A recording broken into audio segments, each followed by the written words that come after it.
A price is always exacted for what fate bestows. इस दुनिया में कुछ भी फ्री नहीं मिलता। हर पावर, हर ट्रूथ और हर मिस्ट्री एक डरावनी कीमत मांगती है। Welcome back. आज हम कवर करने वाले हैं बुक 2 के चैप्टर 11 से 20 तक की कहानी, जहां हर चैप्टर के साथ मिस्ट्री और डार्क होती जा रही है और जो कुछ भी हमने अब तक समझा था वो सब धीरे धीरे टूटने लगता है। आसमान नीला था और उस पर सफेद बादल तैर रहे थे। बसंत की हवा धीरे धीरे बह रही थी, जिसमें जंगल की खुशबू थी। सफेद हंस हरी घास पर चुग रहे थे, बहती नदी के किनारे। एक लड़की जिसने स्लेटी सफेद फ्रॉक पहना था, ध्यान से उन्हें देख रही थी। उसके हाथ में एक लंबी छड़ी थी। उसका चेहरा सुनहरी धूप में नहा रहा था, जिससे उसके पतले मुलायम बाल दिख रहे थे। उसके भूरे बाल सफेद कपड़े में बंधे थे, जिससे उसके जवान और जीवंत चेहरे की झलक मिल रही थी। नदी के किनारे एक पेड़ के नीचे बैठे लूमियन की तरफ देखते हुए एवा लिजियर ने अपना चेहरा थोड़ा सिकोड़ लिया। क्या हम यहाँ इसलिए नहीं आए हैं कि कौन सी लेजेंड इन्वेस्टिगेट करना आसान है, इस पर बात करें? तुम कैथीड्रल वाली पत्थर की मूर्ति की तरह क्यों बन गए हो? एवा शूमेकर ग्योम लिजियर की बेटी थी। गांव के कुछ युवाओं में से एक होने के नाते उसके लूमियन और रेमंड के साथ अच्छे संबंध थे। मैं एक प्रॉब्लम पर सोच रहा हूं, लूमियन ने जवाब दिया, फिर भी सफेद हंसों और लहराते पानी को देख रहा था। क्या प्रॉब्लम? रेमंड ग्रेग ने पूछा, जो एवा के हंसों के झुंड को संभाल रहा था। लूमियन ने सोचने के बाद जवाब दिया, अगर तुम्हारा सामना किसी ऐसे जानवर से हो जाए जिसकी चमड़ी इतनी मोटी हो कि तुम्हारा हथियार उसमें घुस ही ना सके, तो तुम क्या करोगे? बिल्कुल, मैं भागने का रास्ता ढूंढूंगी। पहाड़ों में जंगली जानवर भरे पड़े हैं, हमें उसका शिकार करने की जरूरत नहीं है, एवा ने जवाब दिया। उसे लगा कि चिंता करने जैसी कोई बात नहीं है। लूमियन ने असहमति में कहा, अगर वो जानवर एक्सेप्शनली रेयर है और शहर के लॉर्ड्स उसे बहुत पसंद करते हैं और उसके शव के लिए 100 लुई डॉर देने को तैयार हैं? 100 Louis Dar, 2000 world Dar. Raymond की सांस भारी हो गई। उसने पहले कभी लुई डॉर नहीं देखा था, ना ही उसे इस्तेमाल किया था। उसकी इंस्टिंक्ट थी कि पहले उसे वर्ल्ड डॉर में बदल लिया जाए। इतनी बड़ी रकम से वो डेरिएज में एक छोटा से बिजनेस शुरू कर सकता था। उसे शेफर्डिंग की चिंता नहीं करनी पड़ेगी। उसने जल्दी से सोचा और सुझाव दिया, बंदूक उधार ले लो, जानवर की चमड़ी में छेद नहीं हो सकता। लूमियन ने साफ मना कर दिया। हालांकि वो जानती थी कि शिकार सिर्फ एक कल्पना थी, जिसकी असल दुनिया में कोई कीमत नहीं थी। वो खुद को रोक नहीं पाई। क्या ये एक ताकतवर प्राणी है, भयंकर? लूमियन ने उसके सवाल पर सोचने के लिए रुका। ये उतना ही भयंकर है जितना मैं हूं। यही वो आश्वासन था जिसकी उसे अपने शिकार को जारी रखने की जरूरत थी। रायमंड, जो अपनी सांस रोके हुए था, ने राहत की सांस ली। अच्छा है, गांव वापस चलो और कुछ लोगों को इकट्ठा करो। हम जानवर को घेर लेंगे और उसकी ताकत खत्म कर देंगे। एक बार जब वो गिर जाएगा तो हम उसे बांध देंगे। वो जानता था कि लूमियन लड़ सकता है, लेकिन बस इतना ही। उस स्थिति में हम केवल 10 लुई डॉर पाने की उम्मीद कर सकते हैं, या उससे भी कम, लूमियन ने याद दिलाया। एवा, जिसकी झील सी नीली आंखें थीं, के पास एक आइडिया था। मैंने उन्हें शिकार करते देखा है। शायद हम एक जाल खोदकर उसे उसमें गिरा सकते हैं। इस तरह हमें ये चिंता नहीं करनी पड़ेगी कि वो वापस उठ जाएगा। लूमियन ने सहमति में सिर हिलाया। ये एक अच्छा आइडिया है। ये महसूस करते हुए कि एवा और रायमंड के पास प्लानिंग के मामले में देने के लिए बहुत कुछ नहीं है, लूमियन ने बातचीत का कंट्रोल अपने हाथ में ले लिया। तुम्हारा मानना है कि हमें आगे किस लेजेंड को टारगेट करना चाहिए? उसने पूछा। एवा ने सिर हिलाया। उनमें से कोई भी उपयुक्त नहीं है। वे या तो सदियों पुरानी है या केवल एक व्यक्ति ने देखी थी, जो बहुत पहले मर चुका है। रायमंड सहमत हुआ। ये सही है। अगर तुम सही लोगों से नहीं पूछोगे तो तुम्हें कैसे पता चलेगा कि कोई क्लूज नहीं है? लूमियन ने अपनी जीभ को क्लिक किया और चकल किया। तुम लोगों में कोई दम नहीं है। अगर तुम थोड़ी सी मुश्किल पर ही हार मान लेना चाहते हो तो तुम बाकी दिन हंस और भेड़े चराते रहो। एवा और रायमंड लूमियन की बातों पर आग बबूला हो रहे थे। जब लोगों को भड़काने की बात आती थी तो लूमियन पूरे कॉडू में सबसे अच्छा था। अवा ने कहा, मुझे नहीं लगता कि उनमें से कोई भी उपयुक्त है, क्योंकि इससे भी ज्यादा उपयुक्त है। क्या है? लूमियन की आंखों में इंटरेस्ट की चमक आ गई। जैसे ही अवा ने कहा, उसे पछतावा हुआ, लेकिन वो इस इशू को उठाने की योजना बना रही थी। वो बस इतना चाहती थी कि लूमियन और रेमंड को इतनी आसानी से न बताए। तनावपूर्ण चुप्पी के कुछ सेकंड के बाद उसने लूमियन की तरफ देखा। गांव में एक असली चुड़ैल है। वो कौन है? लूमियन का दिल सिकुड़ गया। क्या वो औरौर हो सकती है? अगर अवा को पता चल गया कि औरौर एक वॉरलॉक है, तो उसे और औरौर को इंक्विजिशन के प्रकोप से बचने के लिए कॉडू से भागना होगा और कहीं और जाना होगा। अवा ने घबराकर इधर उधर देखा और अपनी आवाज धीमी कर ली। मैडम पुआलिस। मैडम पुआलिस? एडमिनिस्ट्रेटर की पत्नी और पादरे की रखेल? लूमियन को यकीन करना मुश्किल हो रहा था। क्या तुम गंभीर हो? अगर पुआलिस वास्तव में एक चुड़ैल थी तो लूमियन उसे कैसे मिस कर सकता था जब उसे पता चला था कि उस लेडी का पादरे के साथ अफेयर था? बिल्कुल नहीं। रेमंड एक्सेप्शनली सरप्राइज था। अवा ने पंजों के बल उठकर गांव के प्रवेश द्वार की दिशा में देखा। मुझे यकीन नहीं है, लेकिन एडमिनिस्ट्रेटर के वैले चार्ली ने एक बार ये बात कह दी थी। उसने मुझे बताया कि मैडम पुआलिस एक सोल मैसेंजर है जो मरे हुओं से बात कर सकती है और उन्हें घर वापस जाने में मदद कर सकती है। उसने ये भी कहा कि वो गुप्त दवाइयां और चार्म्स बना सकती है। लूमियन ने ध्यान से सुना, लेकिन उसे शक बना रहा। साइकिक, लोटस और हिडन वेल जैसी मैगजीन्स बाजार में फ्लड कर रही थीं, इसलिए एडमिनिस्ट्रेटर की पत्नी का ऐसे टर्म से फेमिलियर होना और नौकरों और ग्रामीणों को बेवकूफ़ बनाना असामान्य नहीं था। हमें कैथीड्रल जाकर चुगली करनी चाहिए, रेमंड ने कहा। उसकी आंखें एक्साइटमेंट से फैली हुई थीं। लूमियन ने जवाब देने से पहले रुका। अगर चार्ली जानता है कि मैडम पुआलिस एक चुड़ैल है तो एडमिनिस्ट्रेटर को भी पता होना चाहिए, है ना? वी आवाज सहमत हुई। लूमियन ने जारी रखा, मैडम पुआलिस पादरे की रखैल भी है। अगर हम कैथीड्रल जाकर उसकी चुगली करेंगे तो हमें शायद सीधा एडमिनिस्ट्रेटर के पास भेज दिया जाएगा। क्या मैडम पुआलिस पादरे की रखैल है? एवा और रेमंड सदमे में थे। मैंने इसे अपनी आंखों से देखा है। लूमियन चकल किया। नाटक करो कि तुम नहीं जानते, किसी को मत बताना, नहीं तो एक दिन तुम गायब हो सकते हो। एवा और रेमंड ने एक स्वर में सहमति जताई। उनके चेहरे असामान्य रूप से गंभीर थे। पादरे और चुड़ैल का डर आपस में जुड़ गया था।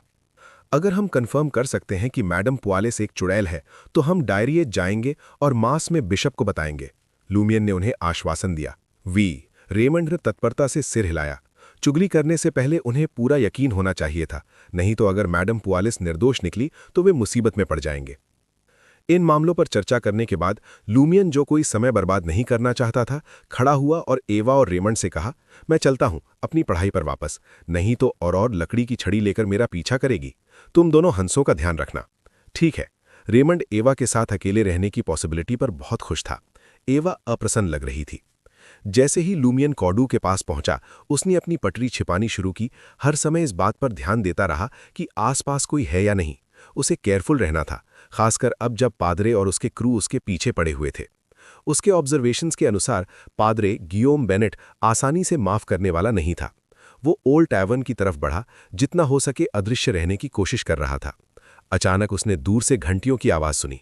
लूमियन ने मुड़कर देखा, रायन, लिया और वैलेंटीन नारोका के पास आ रहे हैं। लिया के वेल और बूट्स पर लगी घंटियां साफ और मधुरता से बज रही थीं। वे पिछले 2 दिनों से गांव में घूम रहे हैं, लोगों से बातें कर रहे हैं और सवाल पूछ रहे हैं। मुझे नहीं पता वे क्या कर रहे हैं। लूमियन हैरान और थोड़ा सतर्क था। जैसे उसने सुनसान टाउन स्क्वायर और चरवाहे पियरे बेरी के बारे में सोचा, जो अप्रत्याशित रूप से गांव लौट आया था। लूमियन जानता था कि कुछ होने वाला है। क्या गांव में कुछ होने वाला है? उसे और अपनी चतुर और नॉलेजेबल बहन से बात करनी थी और उसकी राय लेनी थी। अपनी चतुर और जानकार बहन से बात करनी थी और उसकी राय लेनी थी। लूमियन ओल्ड टैवर्न में छिपने में सफल रहा और उस महिला को देखा जिसने उसे टैरो कार्ड दिया था। वह अपनी सामान्य जगह पर बैठी खाना खा रही थी। लूमियन झुका और एक नज़र मारी। ऑमलेट और लार्ड? क्या तुम्हें ये थोड़ा ज़्यादा चिकना या क्लॉइंग नहीं लगता? डैरिएज में ये पकवान आम लोगों के लिए अपने शानदार मेहमानों को प्रभावित करने का तरीका था। लूमियन को हालांकि शहर की महिलाओं के लिए ये बहुत तैलीय और भारी होने के बारे में संदेह था। उस महिला ने सुनहरे ऑमलेट का एक धीमा निवाला चखा और उसका स्वाद लेने के लिए अपनी आंखें बंद कर ली। ये एक असली रत्न है। इसका स्थानीय स्वाद बस उत्तम है। तुम इतनी जल्दी दोपहर का खाना खा रही हो? लूमियन ने उसके सामने बैठते हुए पूछा। उस महिला की हल्की नीली आंखों ने थकावट का एक संकेत दिखाया। वह मुस्कुराई और बोली, ये नाश्ता है। क्या समय हो गया है? लूमियन अपने विचारों को प्रकट नहीं होने दे सकता था। उसने लगभग खाली ओल्ड टैवर्न को देखा और अपनी आवाज़ धीमी कर ली। मैंने अपने सपने में एक खंडहर देखा और एक राक्षस से मिला। ओह! उस महिला ने एक पलक भी नहीं झपकी। उसके भावों में थोड़ी सी चिढ़ाने वाली शरारत भी थी, जिसे लूमियन समझ नहीं पा रहा था। लूमियन ने खुद को संभाला और अपनी कहानी सुनाई। मैं इस राक्षस को कैसे हराऊं? उस महिला ने चमकते हुए कहा और उल्टा सवाल किया। वो मरा हुआ है या जिंदा? वो अभी भी जिंदा है। मैं उसे मार नहीं पा रहा हूं। लूमियन ने अपना वाक्य अधूरा छोड़ा और फिर स्वाभाविक पर जवाब दिया। उसने थोड़ी देर सोचा और फिर धीरे धीरे जवाब दिया। मैं उसे सांस लेता हुआ महसूस कर सकता हूं, तो वो जिंदा होना चाहिए। अगर वो अभी भी सांस ले रहा है तो और कोशिश करो। उसका सिर काट दो या तेल डालो और उसे जला दो। उसे जिंदा दफना दो पता नहीं, हो सकता है वो मर जाए। उस महिला ने अपने भोजन का आनंद लेते हुए बेपरवाही से सुझाव दिया। जब तुम सारे विकल्प खत्म कर दोगे और फिर भी सफल नहीं होगे, तब मेरे पास आना। लेकिन मैं तुम्हारी आया नहीं हूं जो हर छोटी समस्या में तुम्हारी मदद करेगी। अगर तुम सीखना चाहते हो तो तुम्हें खुद ही पता लगाना होगा। वो बड़ी मोहक है। ल्यूमियन निराश या उदास नहीं था। ऐसा लग रहा था कि वो महिला ये संकेत दे रही थी कि अगर चीजें वास्तव में बुरी हो गईं तो वो मदद करेगी। और इस तरह का राक्षस तो उल्लेख करने लायक भी नहीं था। लेकिन जो छोटी है वो असली सिरदर्द बन सकता है। ल्यूमियन को लगा जैसे माइग्रेन आ रहा हो। उसने महिला की सलाह पर ध्यान देने का संकल्प लिया। वो उसका सिर काटने, उसे जलाने, जिंदा दफनाने और कुछ और जो वो सोच सकता था करने की कोशिश करेगा। ल्यूमियन ने उस महिला को अकेला छोड़ दिया और टैवर्न से बाहर चला गया। उसका दिमाग उस राक्षस के बारे में सोच रहा था जो बिना त्वचा का, खून से लथपथ और मरने से इनकार करने वाला था। और ने उसे एक बात सिखाई थी, हर समस्या का समाधान होता है, बस उसे ढूंढना पड़ता है। ल्यूमियन ने गांव के रास्ते पर चलना शुरू किया। वो अभी भी सतर्क था। पादरे के आदमी कहीं भी हो सकते थे। जैसे ही वो एक मोड़ पर आया, उसने देखा कि कुछ लोग एकत्रित हो रहे थे। उसने पास जाकर देखा तो वहां रायन, लिया और वैलेंटीन थे जो गांव के बुजुर्गों से बातें कर रहे थे। लिया की घंटियों की आवाज साफ सुनाई दे रही थी। ल्यूमियन चुपचाप वहां से निकल गया। उसे औरोर से बात करनी थी। ल्यूमियन अपने घर पहुंचा। औरोर नीचे रसोई में बैठी किताब पढ़ रही थी। तुम जल्दी वापस आ गए, उसने बिना सिर उठाए कहा। ल्यूमियन उसके पास गया और बैठ गया। मुझे तुमसे कुछ बात करनी है। औरोर ने किताब बंद की और उसकी तरफ देखा। बोलो। ल्यूमियन ने उसे सब कुछ बता दिया, अपने सपने के बारे में, खंडहर के बारे में, उस राक्षस के बारे में जिसे वो मार नहीं सकता था, और आवा द्वारा बताई गई मैडम पुआलिस के बारे में। औरोर ने ध्यान से सुना। उसके चेहरे पर कोई भाव नहीं था। जब ल्यूमियन चुप हो गया तो उसने कहा, पहली बात, मैडम पुआलिस कोई चुड़ैल नहीं है।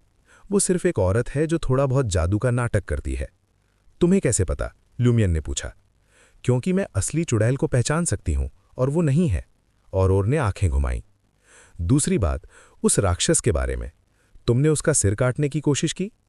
नहीं, मैंने बस उस पर वार किए, वो गिरा फिर उड़ गया, ल्यूमियन ने कहा। औरोर ने सिर हिलाया।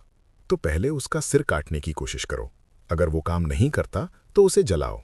अगर वो भी काम नहीं करता तो मुझे बताना। तुम मदद करोगी? ल्यूमियन की आंखों में उम्मीद चमकी। मैं तुम्हें बताऊंगी कि और क्या करना है, लेकिन मैं तुम्हारे लिए नहीं लड़ूंगी। ये तुम्हारा सपना है, तुम्हारी लड़ाई है। औरोर ने किताब फिर से खोल ली। ल्यूमियन चुप हो गया। वो उठा और ऊपर अपने कमरे में चला गया। अगली रात ल्यूमियन फिर से उसी खंडहर में था। उसके हाथ में कुल्हाड़ी थी, पहले से ज्यादा तेज और भारी। वो उस जगह पर पहुंचा जहां उसने पिछली बार राक्षस को देखा था। इस बार वो पीछे नहीं हटने वाला था। उसने राक्षस को खोजा। वो वहां था, उसी जगह के पास चुपचाप खड़ा, जैसे उसका इंतजार कर रहा हो। ल्यूमियन ने अपने दांत भींच लिए और उस पर झपटा। राक्षस ने उसे आते देखा। उसका खून से लथपथ शरीर हिला और वो ल्यूमियन की तरफ बढ़ा। लेकिन इस बार ल्यूमियन पीछे नहीं हटा। उसने अपनी पूरी ताकत से कुल्हाड़ी घुमाई और राक्षस की गर्दन पर वार किया। बैंग! खून का फव्वारा उठा। राक्षस का सिर उसके धड़ से अलग हो गया और जमीन पर गिर गया। उसका शरीर कुछ देर तक हिला, फिर स्थिर हो गया। ल्यूमियन ने सांस छोड़ी। उसने राक्षस के शरीर को कुछ देर देखा। वो फिर से नहीं उठा। वो मर गया था। ल्यूमियन ने अपना चेहरा पोंछा और खंडहर की तरफ देखा। वहां और भी कुछ था, उसने महसूस किया। लेकिन आज रात के लिए इतना काफी था। वो मुड़ा और अपने घर की तरफ चल दिया। सपना अभी खत्म नहीं हुआ था, लेकिन आज उसने एक जंग जीत ली थी। जैसे ही ल्यूमियन ओल्ड टैवर्न से बाहर निकला, उसने फिर से अपनी छुपने वाली चाल शुरू कर दी। उस रास्ते पर जा रहा था जहां से वो हमेशा घर जाता था, और देखते ही देखते उसने पॉन्स बेनेट के एक गुंडे को एक पेड़ के पीछे छिपा हुआ देखा। राहगीरों पर जासूसी कर रहा था। पादरे हार मानना नहीं जानता, ल्यूमियन ने अपने आप से बुदबुदाया। लेकिन ल्यूमियन कोई जवाबी कार्रवाई नहीं कर सकता था। उसकी अपनी क्षमताएं सीमित थीं और वो डैरिएज क्षेत्र में church of the eternal blazing sun का ध्यान अपनी तरफ खींचने का जोखिम नहीं उठा सकता था। इंक्विजिशन उस पर पल भर में झपट पड़ती, जो औरोर के लिए विनाश ला सकता था। जब तक लूमियन को किनारे पर धकेल न दिया जाए और उसके पास शहर छोड़ने के अलावा कोई दूसरा विकल्प न बचे, उसका एकमात्र विकल्प था कि वो पादरे के बुरे कामों को उजागर करे और उसे एक मठ में रिटायर होने के लिए मजबूर करे। लेकिन ये कहने से कहीं ज्यादा मुश्किल था। लूमियन को सावधान और चालाक रहने की जरूरत थी, ठीक उसी तरह जैसे उसने विदेशियों को पादरे और मैडम पुआलिस के बीच के संबंध का पता लगाने दिया था। लूमियन इस बारे में कोई बड़ा हंगामा नहीं करना चाहता था। वो जानता था कि बियोस्ट, प्रशासक और क्षेत्रीय न्यायाधीश अपनी प्रतिष्ठा को लेकर बहुत सख्त था। अगर लूमियन ने मैडम पुआलिस की दुर्दशा को रोशनी में लाया तो उसे बदले में कोई एहसान नहीं मिलता। नहीं, इसकी अधिक संभावना थी कि बियोस्ट गुस्से और कड़वाहट से भरकर उसी पर हमला कर देगा। उसके पास कौढ़ू भागने के अलावा कोई विकल्प नहीं बचेगा, जबकि पादरे और प्रशासक दोनों उसकी एड़ियां चटा रहे होंगे। वो सावधानी से आगे बढ़ा, कई घरों के बीच से गुजरती हुई एक संकरी गली से होकर। रास्ते भर लूमियन ने खुद को छिपाने के लिए अपनी चतुराई और आसपास के वातावरण पर भरोसा किया। वो दीवारों के पीछे झुका, दरवाजों से फिसला और जब भी जरूरत हुई पेड़ों के पीछे शरण ली। जैसे ही वो गली के अंत के पास पहुंचा, उसने आवाजें सुनी। गिलियम, हम एक बच्चे का पीछा करने में सारा दिन क्यों बर्बाद कर रहे हैं? चलो आज रात औरोर के घर चलते हैं और उसे पकड़ लेते हैं। हमारे पास संख्या का फायदा है और औरोर की लड़ाई कौशल हमें रोकने के लिए काफी नहीं है। जरूरत पड़ने पर हम शहर से और सुदृढ़ीकरण भी ला सकते हैं। गिलियम, पादरे भी यहाँ है। लूमियन रुक गया, उनकी बातचीत सुनने के लिए कोने में छिप गया ताकि पता लगा सके कि पादरे ने उसके लिए क्या योजनाएं बनाई हैं। गिलियम बेनेट की आवाज मंत्र मुग्ध कर देने वाली थी। निश्चित रूप से, क्या तुम सच में सोचते हो कि औरोर की क्षमताओं की हद यही है? मुझे आश्चर्य नहीं होगा अगर उसके पास मुझसे भी परे अलौकिक क्षमताएं हों। पॉन्स बिने स्पष्ट रूप से हैरान था। एक चुड़ैल तुम कह रहे हो? गियोम, शायद समय आ गया है कि तुम डारिएट जाओ और इंक्विजिशन का सहारा लो। अगर तुम एक असली चुड़ैल पकड़ सकते हो तो चर्च निस्संदेह तुम्हें एक बड़ा इनाम देगा, और उसके साथ तुम आखिरकार उस असाधारण ताकत को हासिल कर सकते हो जिसके लिए तुम इतने सालों से तरस रहे हो। बेवकूफ, गियोम बिने ने अपने भाई को डांटा। क्या तुम नहीं जानते कि इस गांव में क्या हो रहा है? इंक्विजिशन की नाक शिकारी कुत्तों जैसी होती है। वे किसी भी असामान्यता को नजरअंदाज नहीं करेंगे। जब समय आएगा हम मुसीबत में होंगे। भले ही और हमसे निपटना चाहती हो, मेरे पास दूसरे समाधान है, उसने कहा। हमें इंक्विजिशन का ध्यान आकर्षित नहीं करना चाहिए। तो अभी गांव में क्या हो रहा है?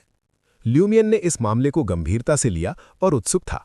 असामान्यताओं के अपने अवलोकनों को मिलाते हुए उसने महसूस किया कि कुछ भयानक बन रहा था और गांव में विकसित हो रहा था, एक शांत समुद्र के नीचे एक अशांत अंडरकरंट की तरह। ल्यूमियन की निराशा के लिए पॉन्स बिने ने इस विषय पर विस्तार नहीं किया। इसके बजाय उसने किसी और चीज पर ध्यान केंद्रित किया। क्या तुम्हारे पास एक चुड़ैल से निपटने का कोई तरीका है? तुम्हें जानने की जरूरत नहीं है, पादरे गियोम बिने ने दबी हुई आवाज में जवाब दिया। अगला, हम ल्यूमियन से निपटने को एक तरफ रख सकते हैं, लेकिन हमें अभी भी दिखावा बनाए रखना है। हम किसी को भी मेरी बदले की इच्छा पर शक नहीं करने दे सकते। ये उन संबंधों को प्रदान करेगा जिनकी विदेशियों को जरूरत है, और इसका नकारात्मक प्रभाव पड़ेगा। अब तुम्हें क्या करने की जरूरत है? प्रत्येक संबंधित व्यक्ति को याद दिलाना और उन देहातियों को डराना है जो नोटिस कर सकते हैं। उन्हें उन विदेशियों के सामने अपनी बात उगलने मत देना। गियोम, तुम्हारा मतलब है कि वे विदेशी उस मामले की जांच करने के लिए यहां है? पोन्स बिने भयभीत और चिंतित दिखाई दिया। देखो, तुम्हें सब ताकत, कोई दिमाग नहीं। तुम अपने भाई की तरह नहीं हो जो एक जनजात नेता है। ल्यूमियन ने मन ही मन पोन्स बिने का मजाक उड़ाया। पादरे के प्रति अपनी नफरत के बावजूद, जिसे वो एक क्रूर और लालची घोड़े के रूप में देखता था, ना कि एक पादरी के रूप में, लूमियन इस बात से इनकार नहीं कर सकता था कि उसमें एक निश्चित कठोर आकर्षण था। उसका सीधा, दबंग अंदाज और स्पष्ट दिमाग ने देहात में जनता को जीत लिया, जिससे उनके लिए उसकी मूर्ति बनाना और उस पर निर्भर रहना आसान हो गया। गियोम बिने ने व्यंग किया। चिंता करने की जरूरत नहीं है। जब तक वे विदेशी कोई असली सबूत नहीं ढूंढ लेते, मैं अब भी कौडू का पादरे रहूंगा। पॉन्स, तुम्हें यह समझने की जरूरत है कि डर और धमकी के माध्यम से शासन करने से शांति या समृद्धि नहीं मिलेगी। चर्च एक बर्बाद शहर नहीं चाहता जो कर ना चुका सके। हमें नियंत्रण बनाए रखने के लिए दोस्तों और अनुयायियों की जरूरत है। उन्हें संरक्षण देकर हम उनका समर्थन प्राप्त कर सकते हैं। चर्च हमें स्थानीय लोगों को अपने रिश्तेदारों, दोस्तों और अनुयायियों के साथ यहाँ मामलों को संभालने का भरोसा देता है और बाहरी लोगों को नहीं लाता है जो गड़बड़ कर सकते हैं। जब तक कोई ठोस सबूत नहीं है, ऊपर वाले मुझ पर विश्वास करते रहेंगे। ठीक है, मैं कैथीड्रल जा रहा हूं। ये तार्किक और प्रेरक लगता है, लेकिन तुम्हारी बुद्धि और अंतर्दृष्टि डैरिएज तक ही सीमित है। ऑरोरा ने मुझसे कहा था कि जब चर्च उन गांवों का सामना करता है जो दुष्ट देवताओं से भरे हुए हैं, तो वे उन्हें पूरी तरह से मिटा देते हैं और जमीन को समतल कर देते हैं। वे न केवल वयस्कों को मारते हैं, बल्कि बच्चों को भी।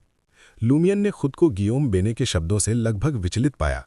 सौभाग्य से ऑरोरा ने उसे church of the eternal blazing sun और church of the god of steam and machinery की भयानक प्रतिष्ठा के बारे में आगाह किया था।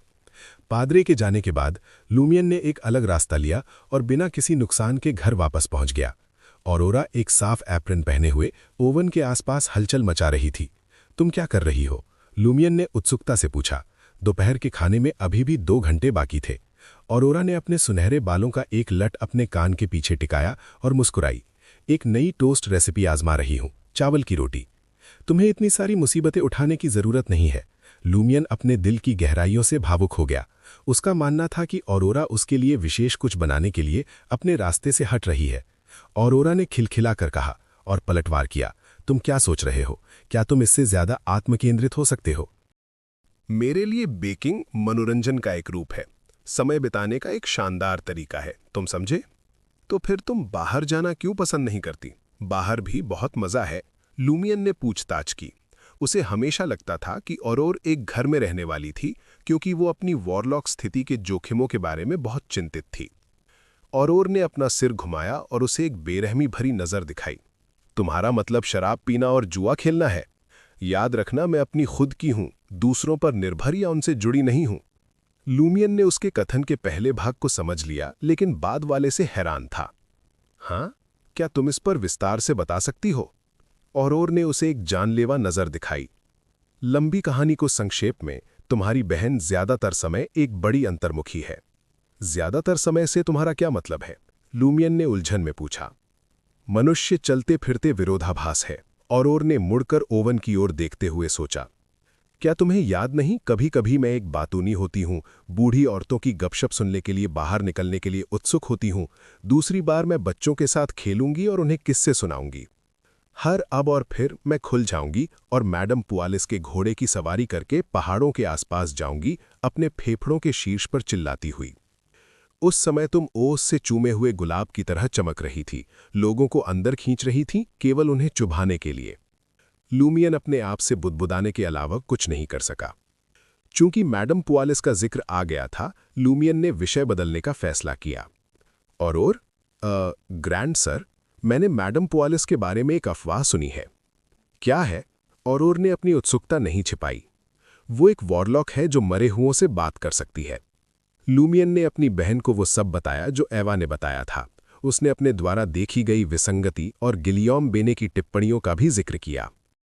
ऑरोर ने अपना काम रोक दिया और अपने भाई के वृत्तांत को ध्यान से सुना। उसकी मुद्रा काफी हद तक गंभीर हो गई। लूमियन के समाप्त करने के बाद ऑरोर ने उसे एक मुस्कान दी और उसके डर को कम किया। बहुत ज्यादा चिंता मत करो, वे तीनों विदेशी यहाँ किसी ऐसी चीज के लिए आए होंगे जो पादरे और उसके साथियों ने चुपके से की है। इसका मैडम पुआलिस से कुछ लेना देना हो सकता है। फिलहाल मैडम पुआलिस के साथ कोई छेड़खानी मत करना, मैं उन पर नजर रखूंगी। गांव में अधिक घूमो, उन विदेशियों से घुलो बिगो और ये पता लगाने की कोशिश करो कि क्या हो रहा है। इसकी तुलना में वो महिला जिसने तुम्हें वैंड कार्ड दिया कहीं अधिक दिलचस्प है। अगर चीजें वास्तव में बिगड़ती हैं तो हमें कोर्डू छोड़ने पर विचार करना चाहिए। हम अभी से व्यवस्था करना शुरू कर सकते हैं। ठीक है। लूमियन ने सहमति में सिर हिलाया। एक संक्षिप्त मौन के बाद उसने उत्सुकता से पूछा, और अगर हमें कोर्डू छोड़ना पड़ा तो तुम कहां जाने की कल्पना करती हो? ट्रियर, ऑरोर ने बिना किसी हिचकिचाहट के घोषणा की। ट्रियर इंटिस रिपब्लिक की राजधानी थी, जो पूरे महाद्वीप की संस्कृति और कला का शिखर था। क्यों? लूमियन ने खुद ट्रियर पर विचार करने के बावजूद ये सवाल लापरवाही से पूछा। हर इंटिशियन ट्रियर जाने के अवसर का लालच करता था। ट्रियर के लोगों की नज़र में इंटिस में केवल 2 प्रकार के व्यक्ति थे, ट्रियर्स और बाहरी। ऑरोर ने लापरवाही से जवाब दिया, एक नबी ने एक बार कहा था, जब तक ट्रियर बना रहेगा खुशी और उल्लास कभी असफल नहीं होंगे। लूमियन ने अपना सिर हिलाया और मुस्कुरा दिया। उसे ऑरोर की बातों पर पूरा भरोसा था। अगर वो कहती थी कि ट्रियर सुरक्षित है तो वो सुरक्षित ही था। ठीक है, तो अब हम क्या करें? उसने पूछा। औरोर ने अपनी रोटी अवन से निकाली और एक टुकड़ा लूमियन की तरफ बढ़ा दिया। पहले ये खाओ, फिर हम सोचेंगे। लूमियन ने रोटी ली और उसका एक निवाला लिया। ये गरम थी, कुरकुरी थी और उसमें चावल की हल्की सी मिठास थी। ये बहुत अच्छी है, उसने कहा। औरोर ने खुश होकर कहा, देखा, मैंने तुमसे कहा था कि मुझे बेकिंग आती है। लूमियन ने मुस्कुराकर फिर से एक निवाला लिया। रात का सन्नाटा था और सब कुछ शांत था। लूमियन एक बार फिर अपने सपने में करवट बदल रहा था। सबसे पहले उसने एक हल्की सी स्लेटी धुंध देखी। आवेश में उसने अपने हाथ से अपनी शर्ट की जेब में हाथ डाला। ठंडी धातु की सनसनी ने तुरंत उसके दिमाग में जगह बना ली। उसने उस वस्तु को निकाला जिसे उसने महसूस किया था। सोने की एक चमक ने उसकी आंखों को रोशन कर दिया। ये एक गोल्ड कॉइन था, एक लुई डॉर। ये अभी भी यहाँ है। लूमियन उठकर बैठ गया और अपने आप को नीचे देखा। उसने अभी भी अपने पिछले अभियान से सूती कपड़े, पैंट और चमड़े की जैकेट पहन रखी थी। लगभग 2 मीटर लंबा स्टील का पिचफॉर्क और तेज लोहे काला कुल्हाड़ी उसकी पहुंच के भीतर रखे हुए थे। ये ठीक वैसी ही स्थिति थी जैसी जब उसने सपने से बाहर निकलते समय थी। दूसरे शब्दों में, ये सपना स्थायी है। ये हर प्रवेश के साथ रीसेट नहीं होता है। लूमियन ने लुई डॉर के साथ छेड़छाड़ की और उसे अपनी सूती शर्ट की भीतरी जेब में डाल लिया। हालांकि इसे वास्तविक नहीं बनाया जा सकता था, फिर भी ये होना एक खुशी की बात थी। लूमियन बिस्तर से उठा और कुछ देर के लिए खिड़की से बाहर देखा, ये सुनिश्चित करते हुए कि खंडहरों में लाल पहाड़ी चोटी नहीं बदली थी। उसने अपनी कुल्हाड़ी और पिचफॉर्क उठाया, अपने कक्ष से बाहर निकला और मंद रोशनी वाले गलियारे में प्रवेश किया। औरोर के शयन कक्ष और अध्ययन के दरवाजे अभी भी अधखुले थे। लूमियन ने उनका संक्षिप्त अध्ययन किया, फिर अचानक एक विचार उत्पन्न किया। सपने में मेरा कमरा वास्तविकता से लगभग समान है। इसमें सभी अपेक्षित तत्व शामिल हैं। औरोर का कमरा पहली नज़र में भी वैसा ही दिखाई देता है। हालांकि क्या मैं उसके जादू टोना की नोटबुक, गुप्त औषधि सूत्र का पता लगा सकता हूं, या उसके क्वार्टर में वॉरलॉक बनने का तरीका सीख सकता हूं? ये धारणा एक शैतान की फुसफुसाहट के समान थी, जिससे लूमियन का दिल तेजी से धड़कने लगा। वो कोशिश करने के लिए ललचाया। अज्ञात, खतरनाक, रहस्यमयी खंडहरों की खोज करने की तुलना में औरोर के कमरे की छानबीन करना आसान, सुरक्षित विकल्प था। नहीं, लूमियन ने जोर से अपना सिर हिलाया और इस विचार को एक तरफ रख दिया। वो औरोर की गोपनीयता का उल्लंघन करने के बजाय अपनी किस्मत आजमाना पसंद करेगा। वो उसकी स्वीकृति के बिना उसके शयन कक्ष में जाने का साहस नहीं करेगा। ये औरोर के प्रति उसके सम्मान के कारण था। अगर औरोर नहीं होती तो वो 5 साल पहले सड़कों पर एक बच्चे के रूप में मर गया होता। ल्यूमियन ने अपनी पीड़ादायक निगाहें हटा लीं और सीढ़ियों की ओर चल दिया। अगर कमरे में रहने वाला औरोर नहीं होता तो वो उपयोगी जानकारी खोजने के लिए पहले ही उसमें गहराई में उतर गया होता। एक बार नीचे आने पर ल्यूमियन ने अपने प्रस्थान में जल्दबाजी नहीं की। इसके बजाय उसने रसोई में प्रावधानों का निरीक्षण किया। जैतून का तेल, मक्के का तेल और जानवरों की चर्बी जो औरोर ने एकत्र की थी, बाल्टियों और डिब्बों में बड़े करीने से व्यवस्थित थे, ठीक वैसे ही जैसे वास्तविकता में थे। लगभग सहज रूप से ल्यूमियन ने मक्के के तेल की बाल्टी उठाई और उसे चूल्हे के पास रख दिया। इसे चुनने का उसका एकमात्र कारण ये था कि जानवरों की चर्बी और जैतून का तेल अधिक कीमती थे। फिर उसने चतुराई से कोयले और लकड़ी से चूल्हे में आग जलाई और कुछ मशाले बनाकर जलाएं। वो उस राक्षस को भस्म करने की तैयारी कर रहा था। स्वाभाविक रूप से ये बेहतर होगा अगर अन्य विकल्प भी होते। वो अंतिम उपाय था। इन कार्यों को पूरा करने के बाद उसने अपनी कुल्हाड़ी वापस ली, दरवाज़ा खोला और बाहर निकल गया। ल्यूमियन ने तब कुछ असामान्य देखा। हल्की स्लेटी धुंध जो सपने में व्याप्त थी, पहले की तुलना में अधिक नम महसूस हो रही थी। उसके पैरों के नीचे की जमीन भी थोड़ी कीचड़ाहट थी। बारिश हुई थी। ये स्थान तब बना रहता है और स्वाभाविक रूप से कुछ नियमों के अनुसार विकसित होता है जब मैं अनुपस्थित होता हूं या सपना देख रहा होता हूं। ल्यूमियन कुछ हद तक आश्चर्यचकित था, लेकिन उसे इस बात का अंदाजा था कि ये केवल उपयुक्त ही था। औरोर की विचित्र बिजार कहानियों को याद करते हुए उसे अचानक एक धारणा आई। यह वास्तविक दुनिया नहीं हो सकती है ना?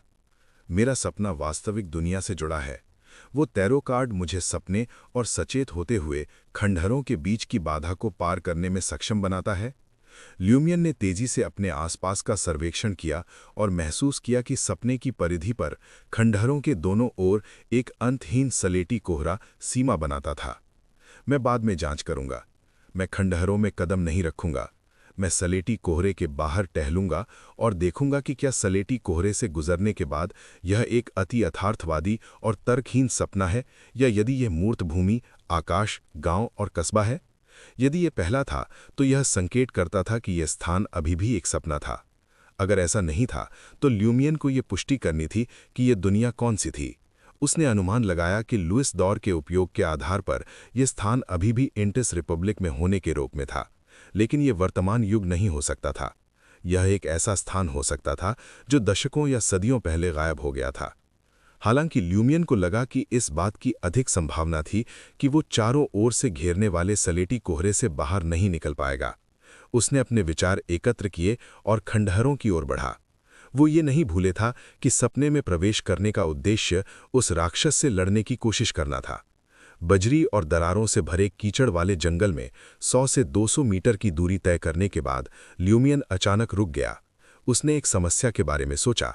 वो अपनी तैयारियों में पहले कुछ भूल गया था। पहले उसकी 2 मंजिला कोठरी में कोई लपटें नहीं थीं। यह सलेटी कोहरे में लिपटी इस दुनिया में काफी सुरक्षित थी, लेकिन अब इसमें एक धधकता हुआ चूल्हा था जो प्रकाश उत्सर्जित करता था। क्या ये राक्षसों के झुंड को आकर्षित करेगा और सुरक्षित क्षेत्र को असुरक्षित बना देगा? ल्यूमियन ने सहज रूप से अपना सिर घुमाया और उस दिशा में झांका जहां से वो आया था। उसने देखा कि हल्की सलेटी धुंध में आधी डूबी 2 मंजिला संरचना के आधार पर विभिन्न कांच की खिड़कियों पर एक लाल रंग की चमक अंकित हो गई थी। बजरी दरारों से भरे कीचड़दार जंगल में 100 से 200 मीटर की दूरी तय करने के बाद ल्यूमियन अचानक रुक गया। उसने एक समस्या के बारे में सोचा। वो अपनी तैयारियों में पहले कुछ भूल गया था। पहले उसकी 2 मंजिला कोठरी में कोई लपटें नहीं थी।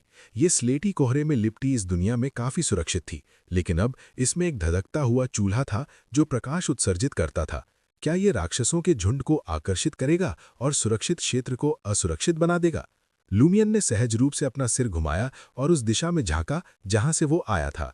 उसने देखा कि हल्की स्लेटी धुंध में आधी डूबी 2 मंजिला संरचना के आधार पर विभिन्न कांच की खिड़कियों पर एक लाल रंग की चमक अंकित हो गई थी। ऐसा लगता है कि आग कोई बदलाव शुरू नहीं करेगी। कम से कम मेरा घर राक्षसों द्वारा घेरा नहीं जाएगा। ल्यूमियन ने राहत की सांस ली। इसका मतलब था कि भले ही वो किसी भी खतरे का सामना करे, जब तक वो तुरंत घर भाग सकता था और जितनी जल्दी हो सके सो सकता था, वो सफलतापूर्वक उससे बच सकता था। उसने सोचना शुरू किया कि पिछले राक्षस को कैसे लुभाया और खत्म किया जाए। उनकी संक्षिप्त झड़प से उसने अनुमान लगाया था कि इसकी ताकत, गति, प्रतिक्रिया समय और चपलता उसके समान थी, लेकिन वो महसूस कर सकता था कि ये वृत्ति पर लड़ता था। इसमें पर्याप्त अनुभव, विशेषज्ञता या संगत बुद्धि का अभाव था। इसीलिए वो उस पर हमला और उसे मारने में सक्षम था जब उसने उस पर घात लगाकर हमला किया था। ये भी हैरान और चौंका होगा, ये इंसानों से भिन्न नहीं है। लड़ाई तकनीकों के अलावा मुझे इस पर 2 अन्य फायदे हैं। पहला, मैं बेहतर बुद्धि रखता हूं। दूसरा, मैं जानता हूं कि हथियारों का उपयोग कैसे करना है और उपकरणों का उपयोग कैसे करना है। ये सबसे बड़ा फायदा है जो मनुष्यों के पास ऐसे राक्षसों पर होता है। जब तक मैं सावधान हूं, इसे फिर से हराना कठिन नहीं होगा। सबसे महत्वपूर्ण पहलू ये है कि इसे पूरी तरह से कैसे मिटाया जाए। जैसे ही ल्यूमियन जानबूझकर कुछ हंगामा करने वाला था ताकि ये देखा जा सके कि क्या वो किसी राक्षस को आकर्षित कर सकता है, उसने एक आकृति को बगल में पूरी तरह से बर्बाद हुए घर की ओर चुपके से आते हुए देखा। वह आकृति लाल रंग की थी और त्वचा से रहित थी। इसकी मांसपेशियां, रक्तवाहिकाएं और प्रावरणी उजागर थीं। ये पिछली बार वाला राक्षस था। पहले के विपरीत ये राक्षस एक खाद कांटा चला रहा था। एक खाद कांटा?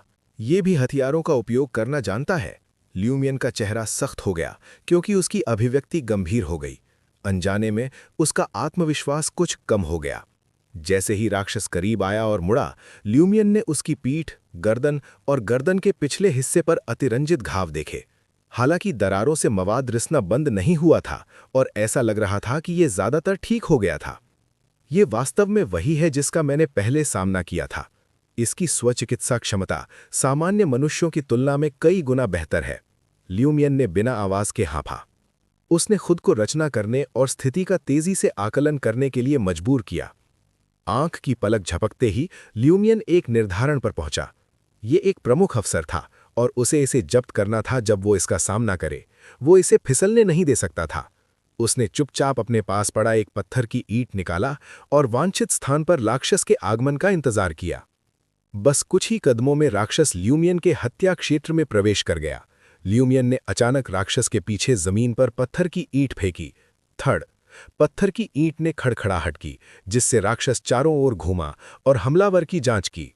ये देखकर ल्यूमियन ने दोनों हाथों से कुल्हाड़ी को पकड़ा और दीवार से राक्षस की ओर बड़ी तेजी से झपटा मारा।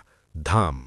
कुल्हाड़ी राक्षस की गर्दन पर बुरी तरह गिरी, उसे 2 भागों में काटती हुई। दोहरी थम्स के साथ ल्यूमियन और राक्षस एक साथ जमीन पर गिर पड़े। ल्यूमियन फुर्ती से उछला, अपनी कुल्हाड़ी पकड़ी और उधर दौड़ा, राक्षस की गर्दन पर भारी वार किए। 1 बार, 2 बार, 3 बार। इससे पहले कि राक्षस को प्रतिरोध करने का मौका मिलता, उसका सिर कट चुका था। जैसे ही सिर एक तरफ लुढ़का, बिना त्वचा वाला शरीर 2 बार ऐंठा और हिलना बंद कर दिया। ल्यूमियन वहां नहीं रुका। उसने एक विकर्ण कदम उठाया, अपनी कुल्हाड़ी घुमाई और उसके मोटे पिछले हिस्से से दुष्ट सिर को चूर-चूर कर दिया, उसे टुकड़ों में बदल दिया। इसके बाद उसने मुड़कर उजागर मांसपेशियों, रक्तवाहिकाओं और प्रावरणी पर वार किया, दिल और अन्य महत्वपूर्ण अंगों को कुचल दिया। ये सब करने के बाद ल्यूमियन ने 2 कदम पीछे लिए और अपने हाथों के काम का सर्वेक्षण किया। उसने हांफते हुए और धीरे से चकल किया, मैंने सोचा था कि तुम वास्तव में अजेय हो। किसने सोचा होगा कि तुम में इतनी कम क्षमता है? दबी हुई हंसी के बीच कटा हुआ शव अचानक ऊपर की ओर उछला। ल्यूमियन की पुतलियां सिकुड़ गईं और उसने सहज रूप से घूमने और भागने की इच्छा की। उसने इस आवेग को बलपूर्वक शांत किया और एक बार फिर से आगे बढ़ा, अपनी कुल्हाड़ी घुमाते हुए। शव के 2 बार उछलने के बाद ये फिर से स्थिरता की ओर लौट आया, जैसे कि उसने व्यर्थ में ऐंठन की हो। ल्यूमियन ने कुछ देर और उसकी जांच की और अंततः वेरीफाई किया कि राक्षस पूरी तरह से मृत था। कितना दृढ़! ल्यूमियन ने भीतर ही सांस ली, फिर वो झुका और बैठ गया। उसने मांसपेशियों और प्रावरणी को अलग करने के लिए अपनी कुल्हाड़ी का इस्तेमाल एम्प्लॉय किया और शव की जांच की। राक्षस की शारीरिक संरचना इंसान से अलग नहीं थी, लेकिन इसकी मांसपेशियां स्पष्ट रूप से अधिक सजीव थीं। भले ही ये पहले से ही मर चुका था, इसके कुछ चीरे अभी भी थोड़ा हिल रहे थे। यहाँ कोई खजाना नहीं है, न ही कोई अलौकिक शक्ति मेरे शरीर में स्थानांतरित हुई है। ल्यूमियन ने अपनी वर्तमान स्थिति का आकलन किया और कुछ निराश महसूस किया। ये कहावत कि एक व्यक्ति हर उस राक्षस के साथ मजबूत हो जाता है जिसे वो मारता है, वास्तव में केवल औरोरे की कहानियों में मौजूद था। फिर उसने राक्षस के शव और सिर को ढह गई इमारत के अंदर रख दिया और उन्हें ईंटों और लकड़ी से दफना दिया। इसके बाद उसने जली हुई इमारत को छान मारा, उम्मीद में कि कुछ खोज लेगा। कुछ भी नहीं, सिर्फ राख और मलबा। ल्यूमियन ने निराश होकर अपना सिर हिलाया। वो उठा और उस जगह से बाहर चला गया। बाहर धुंध अभी भी वैसी ही थी, घनी और स्लेटी। उसने अपने घर की ओर देखा। वहां दूर में एक लाल चमक चमक रही थी, वो आग जो उसने चूल्हे में जलाई थी। कम से कम वो जगह अभी भी सुरक्षित थी। ल्यूमियन ने वापस जाने का फैसला किया, लेकिन जैसे ही वो मुड़ा, उसने कुछ देखा। खंडहरों के किनारे पर धुंध के ठीक बाहर एक आकृति खड़ी थी, एक इंसान की आकृति। ल्यूमियन का दिल तेजी से धड़कने लगा। उसने अपनी कुल्हाड़ी को कसकर पकड़ लिया। वो आकृति हिली नहीं, बस वहीं खड़ी थी, उसे देख रही थी। कौन हो तुम? ल्यूमियन ने पुकारा। कोई जवाब नहीं आया। ल्यूमियन ने एक कदम आगे बढ़ाया। आकृति पीछे की ओर धुंध में समा गई। वो चली गई। ल्यूमियन ने कुछ देर तक उस जगह को देखा, फिर मुड़ा और अपने घर की ओर चल दिया। घर पहुंचने पर ल्यूमियन ने चूल्हे में आग बुझा दी। फिर वो ऊपर गया, अपने बिस्तर पर लेट गया और अपनी आंखें बंद कर लीं। जब उसने फिर से आंखें खोलीं तो वो अपने कमरे में था, असली कमरे में। सुबह की धूप पर्दों से छन रही थी। वो जाग चुका था। उसने अपनी जेब में हाथ डाला। लुई डियोर वहां नहीं था। बेशक ये सिर्फ एक सपना था, लेकिन वो लड़ाई, वो असली लगी थी। ल्यूमियन उठा और नीचे चला गया। और पहले से ही रसोई में थी, नाश्ता बना रही थी। तुम जल्दी जाग गए, उसने कहा। बस एक और सपना, ल्यूमियन ने झूठ बोला। वो औरोर को उस राक्षस और उस आकृति के बारे में नहीं बता सकता था। औरोर ने उसे देखा, लेकिन कुछ नहीं कहा। वो जानती थी कि ल्यूमियन चुप रहना चाहता था, तो वो चुप रहता था। नाश्ता करने के बाद ल्यूमियन बाहर चला गया। उसे रायमंड से मिलना था। रास्ते में उसने उन तीनों विदेशियों को देखा, रायन, लिया और वैलेंटाइन को। वे चर्च के पास खड़े बातें कर रहे थे। उसने उनकी तरफ देखा, फिर अपनी राह पकड़ ली। उसके दिमाग में कई सवाल थे, पादरे के बारे में, मैडम पुआलिस के बारे में, उस सपने के बारे में और उस रहस्यमयी आकृति के बारे में जिसे उसने धुंध में देखा था। लेकिन एक बात पक्की थी, वो पीछे नहीं हटेगा। वो आगे बढ़ता रहेगा, चाहे कुछ भी हो। थोड़ी देर खोजने के बाद ल्यूमियन काफी संख्या में सोने के सिक्के, चांदी के सिक्के और तांबे के सिक्के ढूंढ निकालने में सफल रहा। कुल मिलाकर 197 वर्ल्ड दौर और 25 कॉपेट थे। उनमें से अकेले लुइस दौर 5 थे। जहां तक पेपर बिलों की बात थी, उसने केवल कुछ संदिग्ध अवशेष ही खोजे। पैसे के अलावा लूमियन ने एक छोटी नीली किताब भी खोजी। उस किताब का एक स्लेटी नीला कवर था और ये लगभग 21 गुणा 28.5 सेंटीमीटर मापी गई थी, जो इंटिस के गांवों और कस्बों में पाया जाने वाला एक विशिष्ट आकार था। ये एक पंचांग था जिसमें 2 प्रमुख चर्चों की धार्मिक शिक्षाओं को मिलाया गया था। किसानों और चरवाहों को खेती, उत्पादन और चराई करने के लिए मार्गदर्शन देने का इसका काफ़ी सकारात्मक प्रभाव था, ताकि उनके आध्यात्मिक जीवन को समृद्ध किया जा सके। स्वाभाविक रूप से, भले ही सम्राट रोज़ेल द्वारा अनिवार्य शिक्षा की वकालत किए हुए लगभग 2 शताब्दियां बीत चुकी थीं, फिर भी बड़ी संख्या में किसान, चरवाहे और श्रमिक ऐसे थे जो केवल मुट्ठी भर शब्दों से अधिक नहीं जानते थे और निरक्षर थे।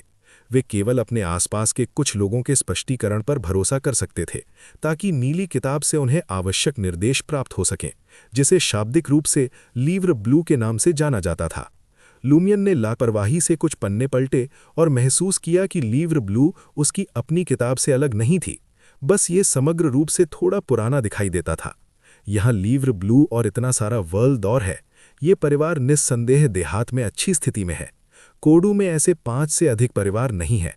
लूमियन ने लीव्र ब्लू को फेंक दिया और सोने के सिक्कों, चांदी के सिक्कों और तांबे के सिक्कों को अलग अलग जेबों में रख दिया।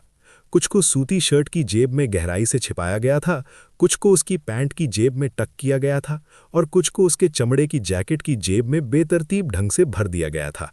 भले ही लूमियन जानता था कि इस धन संपत्ति को वास्तविकता में नहीं लाया जा सकता था, वे इसे सुरक्षित रखने के लिए इकट्ठा करने से खुद को रोक नहीं सका।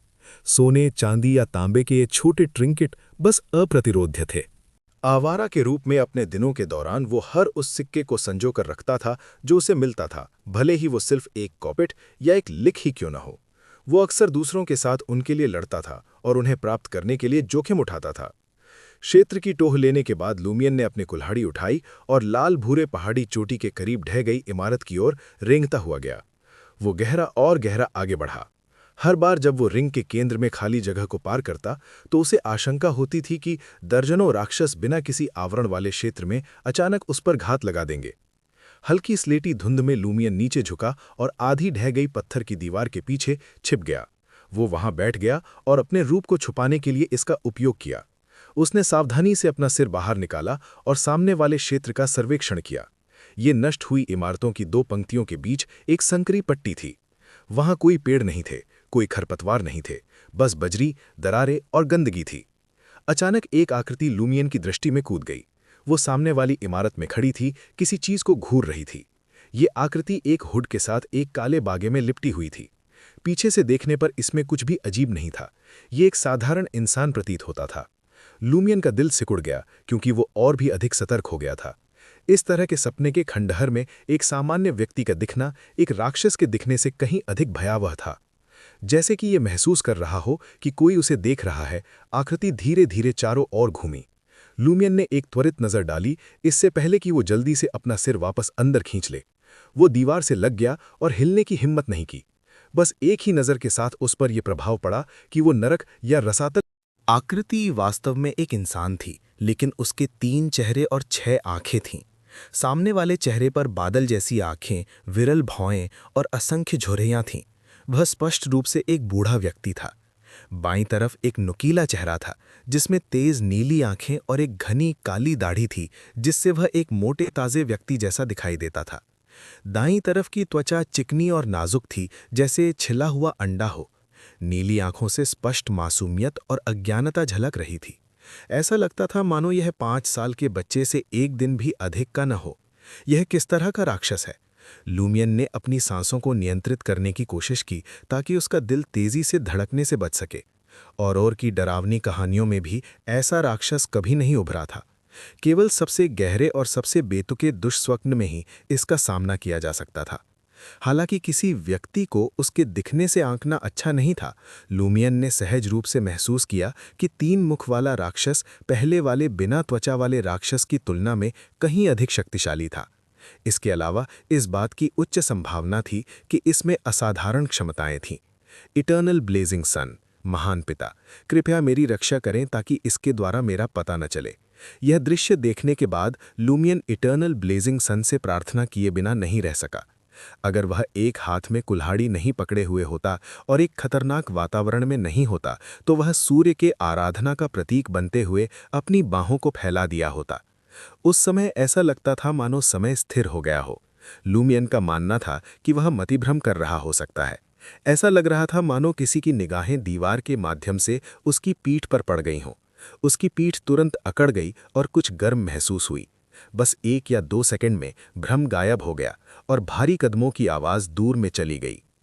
आकृति वास्तव में एक इंसान थी, लेकिन उसके 3 चेहरे और 6 आंखें थीं। सामने वाले चेहरे पर बादल जैसी आंखें, विरल भौएं और असंख्य झुर्रियां थीं। वह स्पष्ट रूप से एक बूढ़ा व्यक्ति था। बाईं तरफ एक नुकीला चेहरा था, जिसमें तेज नीली आंखें और एक घनी काली दाढ़ी थी, जिससे वह एक मोटे ताजे व्यक्ति जैसा दिखाई देता था। दाईं तरफ की त्वचा चिकनी और नाजुक थी, जैसे छिला हुआ अंडा हो। नीली आंखों से स्पष्ट मासूमियत और अज्ञानता झलक रही थी। ऐसा लगता था मानो यह 5 साल के बच्चे से एक दिन भी अधिक का न हो। यह किस तरह का राक्षस है? लूमियन ने अपनी सांसों को नियंत्रित करने की कोशिश की ताकि उसका दिल तेजी से धड़कने से बच सके। और की डरावनी कहानियों में भी ऐसा राक्षस कभी नहीं उभरा था। केवल सबसे गहरे और सबसे बेतुके दुष्स्वप्न में ही इसका सामना किया जा सकता था। हालांकि किसी व्यक्ति को उसके दिखने से आंकना अच्छा नहीं था, लूमियन ने सहज रूप से महसूस किया कि 3 मुख वाला राक्षस पहले वाले बिना त्वचा वाले राक्षस की तुलना में कहीं अधिक शक्तिशाली था। इसके अलावा इस बात की उच्च संभावना थी कि इसमें असाधारण क्षमताएं थीं। इटर्नल ब्लेजिंग सन, महान पिता, कृपया मेरी रक्षा करें ताकि इसके द्वारा मेरा पता न चले। यह दृश्य देखने के बाद लूमियन इटर्नल ब्लेजिंग सन से प्रार्थना किए बिना नहीं रह सका। अगर वह एक हाथ में कुल्हाड़ी नहीं पकड़े हुए होता और एक खतरनाक वातावरण में नहीं होता तो वह सूर्य के आराधना का प्रतीक बनते हुए अपनी बाहों को फैला दिया होता। उस समय ऐसा लगता था मानो समय स्थिर हो गया हो। लूमियन का मानना था कि वह मतिभ्रम कर रहा हो सकता है। ऐसा लग रहा था मानो किसी की निगाहें दीवार के माध्यम से उसकी पीठ पर पड़ गई हों। उसकी पीठ तुरंत अकड़ गई और कुछ गर्म महसूस हुई। बस 1 या 2 सेकंड में भ्रम गायब हो गया और भारी कदमों की आवाज दूर में चली गई। लूमियन तब तक प्रतीक्षा करता रहा जब तक कि कदमों की आवाज पूरी तरह से समाप्त नहीं हो गई। फिर उसने धीरे धीरे अपने घुटनों को सीधा किया, घूमा और सामने के क्षेत्र का सर्वेक्षण करने के लिए अपना सिर बाहर निकाला। राक्षस और दूर था, जो उस ढह गई इमारत के पीछे पहुंच गया था, जिसकी दोनों भुजाएं अभी भी खड़ी थीं। उसका आधा शरीर हल्की स्लेटी धुंध में दिखाई दे रहा था। उसकी पीठ अभी भी लूमियन की ओर थी, मानो वो एक मूर्ति में बदल गया हो। लूमियन ने राहत की सांस ली। उसमें इतना आत्मविश्वास नहीं था कि वो इस तरह के राक्षस का सामना कर सके। यहां से खंडहरों में गहराई तक जाना निश्चित रूप से असंभव है। क्या मुझे इससे चक्कर लगाना चाहिए? क्या कहीं और भी ऐसे ही कंपैरेबल राक्षस नहीं होंगे? जितना अधिक मैं उस पहाड़ी चोटी के पास पहुंचता हूं, उतने ही अधिक शक्तिशाली राक्षस उभरते हैं। लूमियन ने अपने शरीर को वापस खींच लिया और रात को समाप्त करने का फैसला करने से पहले कुछ देर विचार किया। उसने 3 मुख वाले राक्षस से निपटने का कोई तरीका है या नहीं, ये देखने के लिए दिन निकलने के बाद उस महिला से पूछताछ करने का इरादा किया जिसने उसे टारो काट दिया था। अगर कोई विकल्प नहीं था तो वो चक्कर लगाने पर विचार करेगा। उसने अपनी पीठ को झुकाया, दीवार से अलग हुआ और उस दिशा की ओर बढ़ा जहां से वो आया था। उस समय उसके मन में एक धारणा आई, अगर मैं इन खंडहरों में सो जाऊं तो क्या मैं सपने से बाहर निकल पाऊंगा? आसपास कई राक्षसों की संभावना को ध्यान में रखते हुए उसने फिलहाल प्रयोग करने की इच्छा को दबा दिया। वापस जाते समय उसने जल्दी से हर उस नष्ट हुई इमारत की खोज की जिसके पास से वो गुजरा, लेकिन वो कोई उपयोगी लिखित जानकारी नहीं निकाल सका। केवल कुछ सिक्के ही थे। थोड़ी दूर पीछे हटने के बाद लूमियन ने एक धारणा बनाई और चक्कर लगाने का फैसला किया। वो उस जली हुई इमारत के पास पहुंचा जहां उसने बिना त्वचा वाले राक्षस को दफनाया था। वो देखना चाहता था कि क्या राक्षस की मृत्यु उसके रिश्तेदारों द्वारा पता लगा ली जाएगी और क्या इससे कोई बदलाव आएगा। उस स्थान का पता लगाने और खुद को छुपाने के बाद लूमियन ने बगल से अपना सिर बाहर निकाला और लक्षित क्षेत्र की जांच की। अगले ही पल उसने एक और आकृति देखी। वह आकृति आधी इंसान और आधी जानवर थी। उसके पैर आगे की ओर झुके हुए थे क्योंकि वह वहां बैठा था और बिना त्वचा वाले राक्षस के शव का निरीक्षण कर रहा था। उसने पत्थर की ईंटों और लकड़ी के ब्लॉकों को हटा दिया था जिन्हें लूमियन ने ढेर किया था। उसने एक गहरी जैकेट और अपेक्षाकृत फिट कीचड़ वाली कीचड़दार पैंट पहन रखी थी। उसके गर्दन तक लटकते हुए काले बाल बिना सवारे और चिकने थे और उसने अपनी पीठ पर एक बंदूक रखी हुई थी। एक बंदूक? लूमियन ने जल्दी से अपनी नज़र हटा ली और अपना सिर वापस अंदर खींच लिया। ये राक्षस वास्तव में बेतुके हैं। वे वास्तव में एक बंदूक चलाना जानते हैं। उस समय लूमियन को ऐसा लगा जैसे वो एक शिकारी था, अपने हथियार और साथियों के साथ पहाड़ों में शिकार कर रहा था, केवल ये पता लगाने के लिए कि सामने वाला खरगोश एक पानी से ठंडा मशीन गन पकड़े हुए था और उन्हें निशाना बना रहा था। उसने इसे हास्यास्पद और विसर्जन तोड़ने वाला पाया, साथ ही निराशाजनक भी। जैसे जैसे समय बीतता गया, वह धैर्यपूर्वक बंदूक वाले राक्षस के जाने की प्रतीक्षा करता रहा। अंत में उसने हल्की हलचल की आवाज को समझा जो धीरे धीरे दूर हो रही थी। लूमियन ने एक बार फिर से सावधानीपूर्वक अपना सिर बाहर निकाला और उस राक्षस की जांच की जो आधा इंसान और आधा जानवर था। वह एक बिल्ली की तरह इमारत के पीछे की ओर बढ़ा। शुरू में लूमियन का दिल हल्का हो गया, लेकिन फिर उसकी आंखें फैल गईं। उसने महसूस किया कि राक्षस ने जो रास्ता अपनाया था वह ठीक वैसा ही था जैसा उसने रास्ता अपनाया था जब वो खंडारों में गहराई तक गया था। ये मेरा पीछा कर रहा है। इसमें एक असाधारण ट्रैकिंग क्षमता है। लूमियन ने एक अवचेतन मूल्यांकन किया। वह अत्यधिक आभारी था कि उसने वापस लौटते समय एक चक्कर लगाने का विकल्प चुना था, अन्यथा वह निश्चित रूप से इससे टकरा जाता और शायद उस पर घात भी लगा दिया जाता। जैसे ही राक्षस गायब हुआ, लूमियन उछला और अपने घर की ओर दौड़ा। घर की निचली मंजिल पर कांच की खिड़की में परावर्तित होने वाली लाल रंग की आग उस सूर्य के प्रकाश के समान थी जो अंधकार को दूर कर सकता था। लूमियन अपनी 2 मंजिला इमारत तक दौड़ा, बिना कुंडी वाला दरवाज़ा खोला और अंदर घुस गया। दरवाज़ा बंद करने के बाद उसने खिड़की के माध्यम से खंडहरों की ओर देखा। स्लेटी धुंध से दूर खंडहरों के किनारे पर एक धुंधली आकृति खड़ी थी, लेकिन वह पास नहीं आई। फ्यू! लूमियन ने सांस छोड़ी और आग को बुझाने, ऊपर चढ़ने, सोने और सपने से बाहर निकलने की योजना बनाई। उसने अभी भी जलती हुई आग पर एक नज़र डाली और अपने आप से बुदबुदाया, यह थोड़ी देर और जल सकती है। मैं प्रयोग कर सकता हूं और देख सकता हूं कि क्या यह तब तक जलती रहती है जब तक कि मैं सपने से बाहर नहीं निकलता, या क्या यह उस समय स्थिर हो जाती है जब मैं बाहर निकलता हूं। लूमियन ने पहले बारिश के माध्यम से सत्यापित किया था कि खंडहर वाला जंगल प्राकृतिक विकास से गुजर रहा था। इसका इस बात से कोई लेना देना नहीं था कि वह सपना देख रहा था या नहीं, लेकिन क्या उसके घर या तथाकथित सुरक्षित क्षेत्र में भी यही स्थिति हो रही थी, यह सत्यापित होना बाकी था। उसने अपनी धारणा पर काम किया। उसने आग में कुछ और कोयले डाले और उनके साथ हाथ लगाया। फिर वह कुल्हाड़ी और स्टील के कांटे को दूसरी मंजिल तक ले गया और शयन कक्ष में प्रवेश किया। जब लूमियन जागा तब दिन निकल चुका था। उसने अपनी शर्ट जैसे पाजामों का निरीक्षण किया।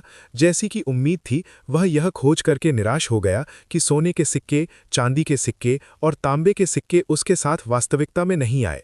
लूमियन बिस्तर से बाहर निकला और अपने शरीर को फैलाया। वह मेज की ओर बढ़ा और पर्दे खींचने के लिए अपना हाथ बढ़ाया।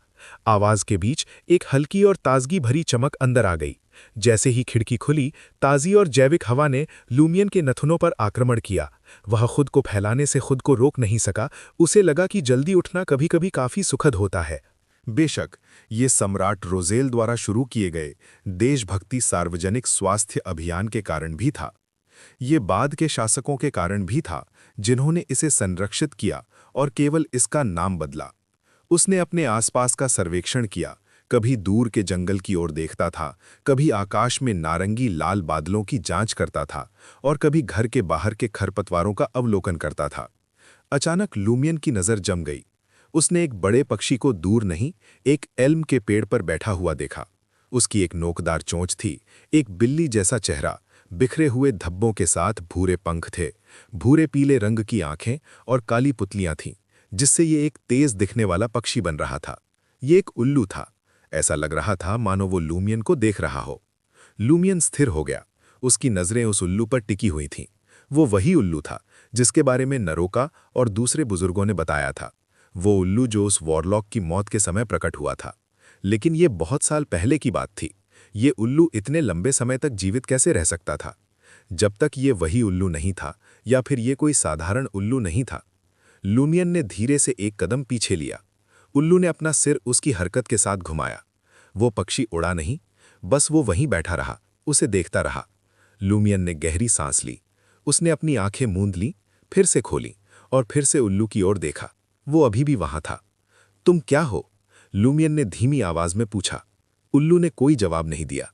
उसने बस अपना सिर एक तरफ झुका लिया, ठीक उसी तरह जैसे कोई इंसान किसी अजीब चीज को देखकर करता है। लूमियन और पीछे हटा, इस बार तेजी से। उसने खिड़की बंद कर दी और पर्दा खींच लिया।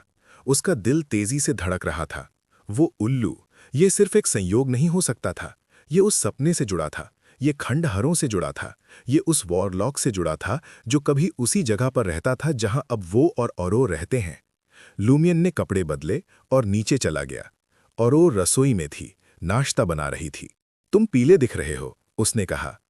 बस रात में ठीक से नींद नहीं आई, लूमियन ने झूठ बोला। औरोर ने उसे देखा लेकिन कुछ नहीं कहा। वो जानती थी कि लूमियन उसे बताएगा जब वो तैयार होगा। लूमियन ने नाश्ता किया और फिर बाहर चला गया। उसे उस महिला से मिलना था जिसने उसे तारों काट दिया था। उसे जवाब चाहिए थे और वो उन्हें पाकर रहेगा, चाहे वो उल्लू उसे रोकना चाहे या न चाहे। वो उल्लू, वही उल्लू जो वॉरलॉक वाली कहानी में था। ल्यूमियन के दिमाग में तमाम बातें दौड़ गईं। उसका खून जम गया लग रहा था। ये उस 3 मुख वाले राक्षस से मिलने से भी बदतर था, क्योंकि ये अब कोई सपना नहीं था, ये असलियत थी। यार, यहां तो ल्यूमियन की पूरी दुनिया हिल गई। असल जिंदगी में वही उल्लू, ये तो बहुत बड़ा मोड़ है। अब मुझे क्या करना चाहिए? क्या औरोर भी मुसीबत में पड़ेगी? ल्यूमियन जैसे ही कोई उपाय सोचने की कोशिश कर रहा था, उल्लू अभी भी वहीं खड़ा था। कुछ सेकंड बाद उल्लू ने अपने पंख फैलाए और दूर जंगल की तरफ उड़ गया। जब तक वो पूरी तरह गायब नहीं हो गया, ल्यूमियन का दिमाग वापस हकीकत में नहीं आया। वो एक कुर्सी पर ढह गया। वो पसीने से तर था। क्या ये सच में वॉरलॉक वाली कहानी वाला उल्लू है? क्या ये इतने सालों तक जिंदा रहा? ये दूसरे उल्लुओं से अलग था, लगभग इंसानी लग रहा था। अगर ये वही उल्लू है तो उसने मेरी खिड़की के बाहर आकर रुकना क्यों चुना? क्या इसलिए कि मैं वॉरलॉक वाली कहानी का सच पता लगाना चाहता हूं? लेकिन हम तो पहले ही हार मान चुके हैं। ये थोड़ी देर देखने के बाद चला गया। ल्यूमियन और देर तक मामले पर नजर रखना चाहता था, लेकिन वो जानता था कि ये बात अपनी बहन से अब और देर छुपा नहीं सकता था। सही कहा भाई, जब मुसीबत आए तो बहन से छुपाने का कोई फायदा नहीं। कमरे से बाहर निकलने के बाद उसने देखा कि औरोर अभी भी सो रही थी। वो नाश्ता बनाने के लिए नीचे गया। सब उसकी बहन के पसंदीदा पकवान थे, तले हुए अंडे, मेरेंग्यू बिस्किट, सादा टोस्ट जैम के साथ। मुझे बाद में नूडल्स बनाने होंगे, इस बार मीट वाला मसाला डालूंगा, उसने मन ही मन सोचा। ये औरोर का पसंदीदा पकवान था। औरोर नाइट गाउन में सीढ़ियों से उतरी। उसके सुनहरे बाल बिखरे हुए थे। नाश्ता तैयार था। सुप्रभात, उसने जम्भाई लेते हुए कहा। ल्यूमियन मुस्कुराया। सुबह नहीं हो रही? क्या तुम हमेशा ये नहीं कहती कि दिन की शुरुआत सुबह जल्दी होती है? ये सही है, मेरी योजना सोने की है। औरोर बैठ गई और दूध के साथ नाश्ते में लग गई। ल्यूमियन ने आराम से कहा, मैं पिछले कुछ दिनों से गांव में उन कहानियों का सच पता लगाने की कोशिश कर रहा हूं। क्यों? औरोर ने पूछा। ल्यूमियन साफ साफ बोला, तुम अलौकिक ताकतें पाने में मेरी मदद नहीं करना चाहती थी, इसलिए मैंने अपना रास्ता खुद ढूंढने का फैसला किया। उन कहानियों में सुराग हो सकते हैं। ये लगभग नामुमकिन है।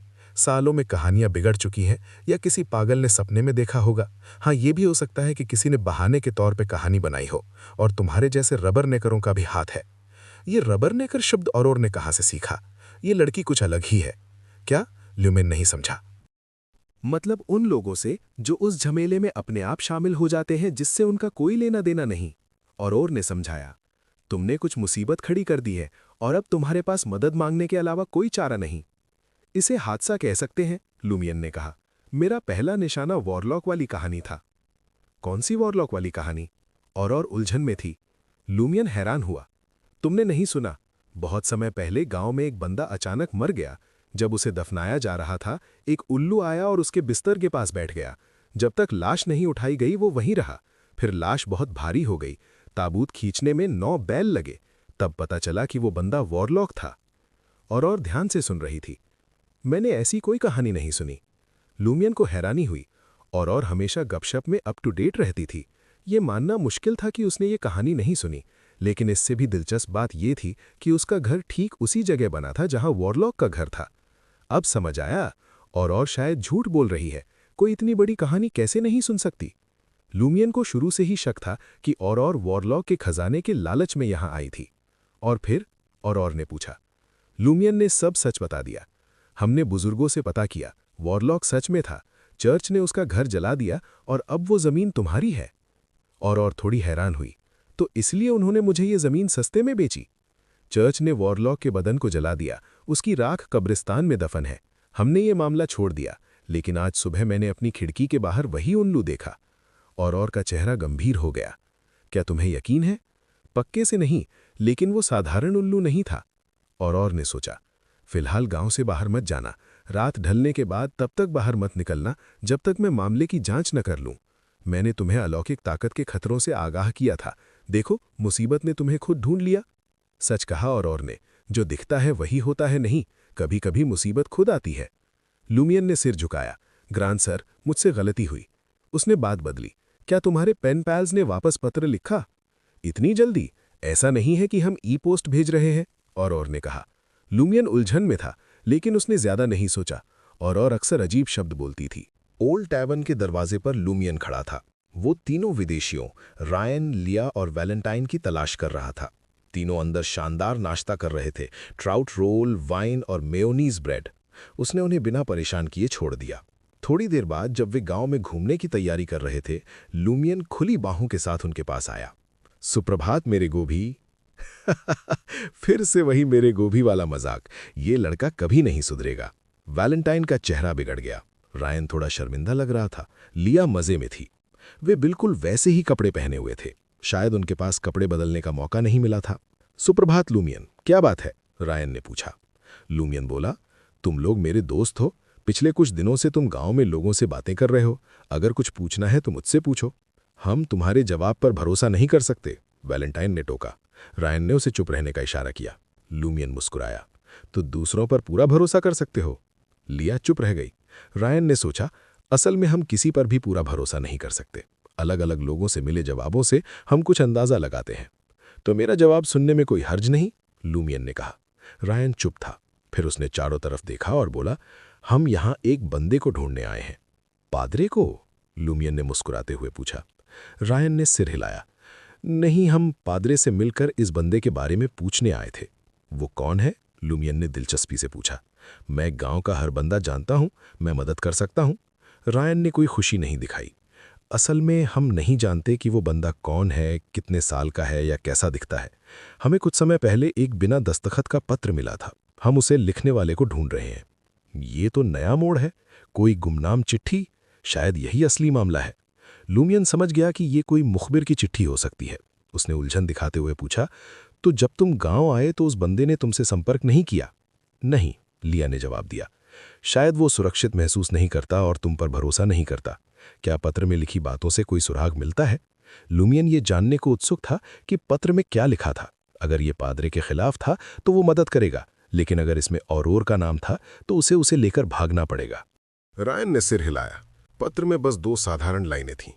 लग रहा था जैसे कोई बंदा बड़ी मुसीबत में है और हमसे मदद मांग रहा है। क्या उसने बताया कि वो किस मुसीबत में है? लूमियन ने राहत की सांस ली। और या उसके पेन पल्स का पत्र इतना छोटा नहीं हो सकता था। कुछ नहीं, रायन ने धीरे से कहा। लूमियन ने मन ही मन उनका मजाक उड़ाया। बस मदद मांगने वाला एक पत्र और तुम यहां आ गए। क्या तुम्हें डर नहीं कि ये कोई शरारत है? इंक्विजिशन वाले भी इतने उत्साही नहीं होते। ये बहुत अच्छा, बहुत दयालु और बहुत मिशन जैसा लगता है। यार, लूमियन सही कह रहा है। इतनी कम जानकारी पर इतनी दूर से आना थोड़ा अजीब है। इनका कोई और भी मकसद है। वो ये बातें जोर से कहना चाहता था, लेकिन उसे इनसे जानकारी चाहिए थी। इसलिए उसने अपनी जबान रोकी और सब्र किया। लूमियन ने अपनी ठुड्डी पर हाथ रखा और धीरे से बोला, क्यों नहीं तुम मुझे वो पत्र दिखाते? शायद मैं उसके हाथ की लिखावट से पहचान लूं कि वो कौन है। वैलेंटाइन ने उसे ऐसे देखा जैसे पूछ रहा हो, क्या तुम हमें बेवकूफ समझते हो? लिया हल्की सी हंसी। क्या तुम्हें हाथ की लिखावट पहचाननी आती है? थोड़ी बहुत, लूमियन ने सच में कहा। फिर उसने मन ही मन सोचा, और अपनी लिखावट पहचानना भी एक पहचान ही है। ये बेकार है, ब्रायन ने सिर हिलाते हुए कहा। पत्र का हर शब्द लिवर ब्लू से काटकर लिया गया था। अब समझ आया, उस बंदे ने अपनी पहचान छुपाने के लिए अखबार या किताब से अक्षर काट काट कर पत्र लिखा था। बहुत पुराना तरीका है। लूमियन सोचने लगा कि आखिर वो बंदा इतना सावधान क्यों था। मदद मांग रहा है तो अपनी पहचान क्यों छुपा रहा है? क्या उसे डर है कि कोई पत्र रोक लेगा, या फिर उसकी कोई ऐसी बात है जो छुपानी जरूरी है? लूमियन ने समझने का नाटक किया और बोला, तो तुम गांव के लोगों से बातें कर रहे हो कि किसी के लिवर ब्लू के साथ ऐसा हुआ है या नहीं? यह सिर्फ एक सुराग है जिस पर हम काम कर रहे हैं, रायन ने ठंगे दिल से कहा। लूमियन ने आके पूछा, कोई और सुराग है? अगर कोई मदद मांग रहा है तो कुछ ना कुछ तो हो रहा होगा और कुछ ना कुछ निशान तो छूटेगा ही, रायन ने थोड़ा सोचने के बाद कहा। यह सही है, लूमियन ने कहा। फिर उसने पक्का वादा किया, मेरे गोभी, मैं भी तुम्हारे लिए नजर रखूंगा, उम्मीद है हमें कुछ सुराग मिलेंगे। शुक्रिया, रायन ने अदब से कहा। लिया ने अपना संयम वापस पा लिया था। उसने लूमियन से पूछा, जब से हम दोस्त हैं मैं तुमसे एक सवाल पूछना चाहती हूं। पूछो, लूमियन मुस्कुराया। जब तुम हमें गोभी बुलाते थे तो गांव वाले क्यों हंस रहे थे? लिया थोड़ी उत्सुक थी। ये सवाल बहुत जरूरी है। गोभी का असली मतलब क्या है? लूमियन ने पहले कहा था कि ये प्यार का शब्द है, तो फिर लोग हंसे क्यों? लूमियन ने सच्चाई से समझाया। गांव की बोली में गोभी का मतलब होता है प्यारी या जान। ये अक्सर बहुत करीबी दोस्तों या बड़े छोटे के बीच इस्तेमाल होता है। मेरा खरगोश और मेरी चूजियां भी ऐसे ही हैं। उसने करीबी शब्द पर जोर दिया। फिर बिल्कुल मासूमियत से बोला, मैं बस इतना चाहता था कि हम करीबी दोस्त बने। यानी लूमियन उनका सीनियर बनना चाहता था, इसलिए लोग हंसे थे। बहुत चालाक है ये लड़का। लिया को समझ आ गया कि गांव वाले क्यों हंस रहे थे। रायन ने सिर हिलाया। और कुछ? बस, लूमियन ने कहा। वो ज्यादा उत्सुक नहीं दिखना चाहता था, कहीं उसे और पर शक ना हो जाए। घंटियों की आवाज के साथ लिया और दूसरों को जाते देखने के बाद लूमियन ओल्ड टैवर्न के दरवाजे पर बैठ गया और उस रहस्यमयी औरत के जागने का इंतजार करने लगा। थोड़ी देर बाद लूमियन का दोस्त रेमंड ग्रेग उसके पास आया। लूमियन, तुमने तय किया कि आगे किस कहानी के बारे में पता लगाना है? रेमंड ने पूछा। पिछले 2 दिनों में रेमंड इस मामले में लूमियन से भी ज्यादा आगे था। उसके पास न कोई अजीब सपना था, न खजाना पाने का कोई और तरीका। अभी नहीं। उल्लू खुद उसके दरवाजे पर आ चुका था। वो बिना मामला समझे किसी और कहानी के पीछे नहीं पड़ सकता था। मैं लेंट के त्योहार के बाद सोचूंगा, लूमियन ने आराम से कहने की कोशिश की। ठीक है, ये सही रहेगा, रेमंड मान गया। मुझे फिलहाल ग्रीन वॉचर नहीं बनना है, लेंट के बाद चला जाऊंगा। मतलब तुम अगले कुछ दिनों तक गांव से बाहर नहीं जाओगे? लूमियन ने पूछा। रेमंड ने हाँ में सिर हिलाया और लूमियन मुस्कुराया। क्या संयोग है, मैं भी अगले कुछ दिनों तक गांव से बाहर नहीं जा सकता। रेमंड उलझन में था। क्यों? उसने पूछा। लूमियन ने अपनी आवाज धीमी कर ली और गंभीर होकर बोला, आज सुबह मैं उस वॉरलॉक वाली कहानी वाले उल्लू से मिला। उसने कहा कि अगर गांव में गिरजाघर और खुदा की नजर नहीं होती तो वो मेरी रूह लेकर अथाह कुंड में फेंक देता। यार, लूमियन फिर से अपनी पुरानी आदत में आ गया। बिल्कुल मनगढ़ंत कहानी बना दी। लेकिन असल में उसने उल्लू देखा था, बातें नहीं हुई थी। रेमंड डर गया और उसका पूरा बदन कांपने लगा। सच में? मैंने कहा था तुम्हें ऐसी बुरी चीजों से मत पंगा लो। अचानक रेमंड ने लूमियन के चेहरे पर मुस्कान देखी, तब उसे अपने दोस्त की असली आदत याद आई। तुम मेरे साथ मजाक कर रहे हो, ये झूठ है ना? वो गुस्से और घबराहट दोनों में था। तुम ऐसी बेवकूफ़ी भरी बात पर यकीन करते हो? लूमियन हंसा। लूमियन ने ये कहानी इसलिए बनाई थी ताकि रेमंड डर के मारे सीधा गिरजाघर न चला जाए। रेमंड ने राहत की सांस ली। लूमियन ने उसे सलाह दी, हालांकि मैंने ये कहानी बनाई थी, लेकिन ये सच है कि कहानियों का सच ढूंढना खतरनाक हो सकता है। जितना हो सके गांव या गिरजाघर की रक्षा से बाहर मत निकलना। रेमंड ने डर का एहसास याद किया और समझदारी से सिर हिलाया। ठीक है, उसने बात बदली। स्प्रिंग एल्फ के लिए तुम किसे वोट दोगे? अवा, लूमियन ने आराम से कहा। क्या वो हमेशा स्प्रिंग एल्फ नहीं बनना चाहती थी? मैं भी उसे ही चुनूंगा। रेमंड ने राहत की सांस ली। ओल्ड टैवर्न से ज्यादा दूर एक घर के बाहर रायन, लिया और वैलेंटाइन किसी से बातें करने की जल्दी में नहीं थे। वैलेंटाइन ने अपना हाथ अपने मुंह और नाक पर रखा। क्या उस बंदे से इतना कुछ कहना सही था? उसने पूछा। लिया ने अपने सिर के ऊपर लगी चांदी की घंटी को छेड़ा। मुझे नहीं पता कि कोई समस्या है या नहीं, मैं बस इतना जानती हूं कि मेरे पूछने के तरीके से पता चलता है कि वो मददगार हो सकता है। यानी लिया कोई ऐसा काम करती है, शायद भविष्यवाणी या जादू। ये तीनों भी साधारण नहीं लगते।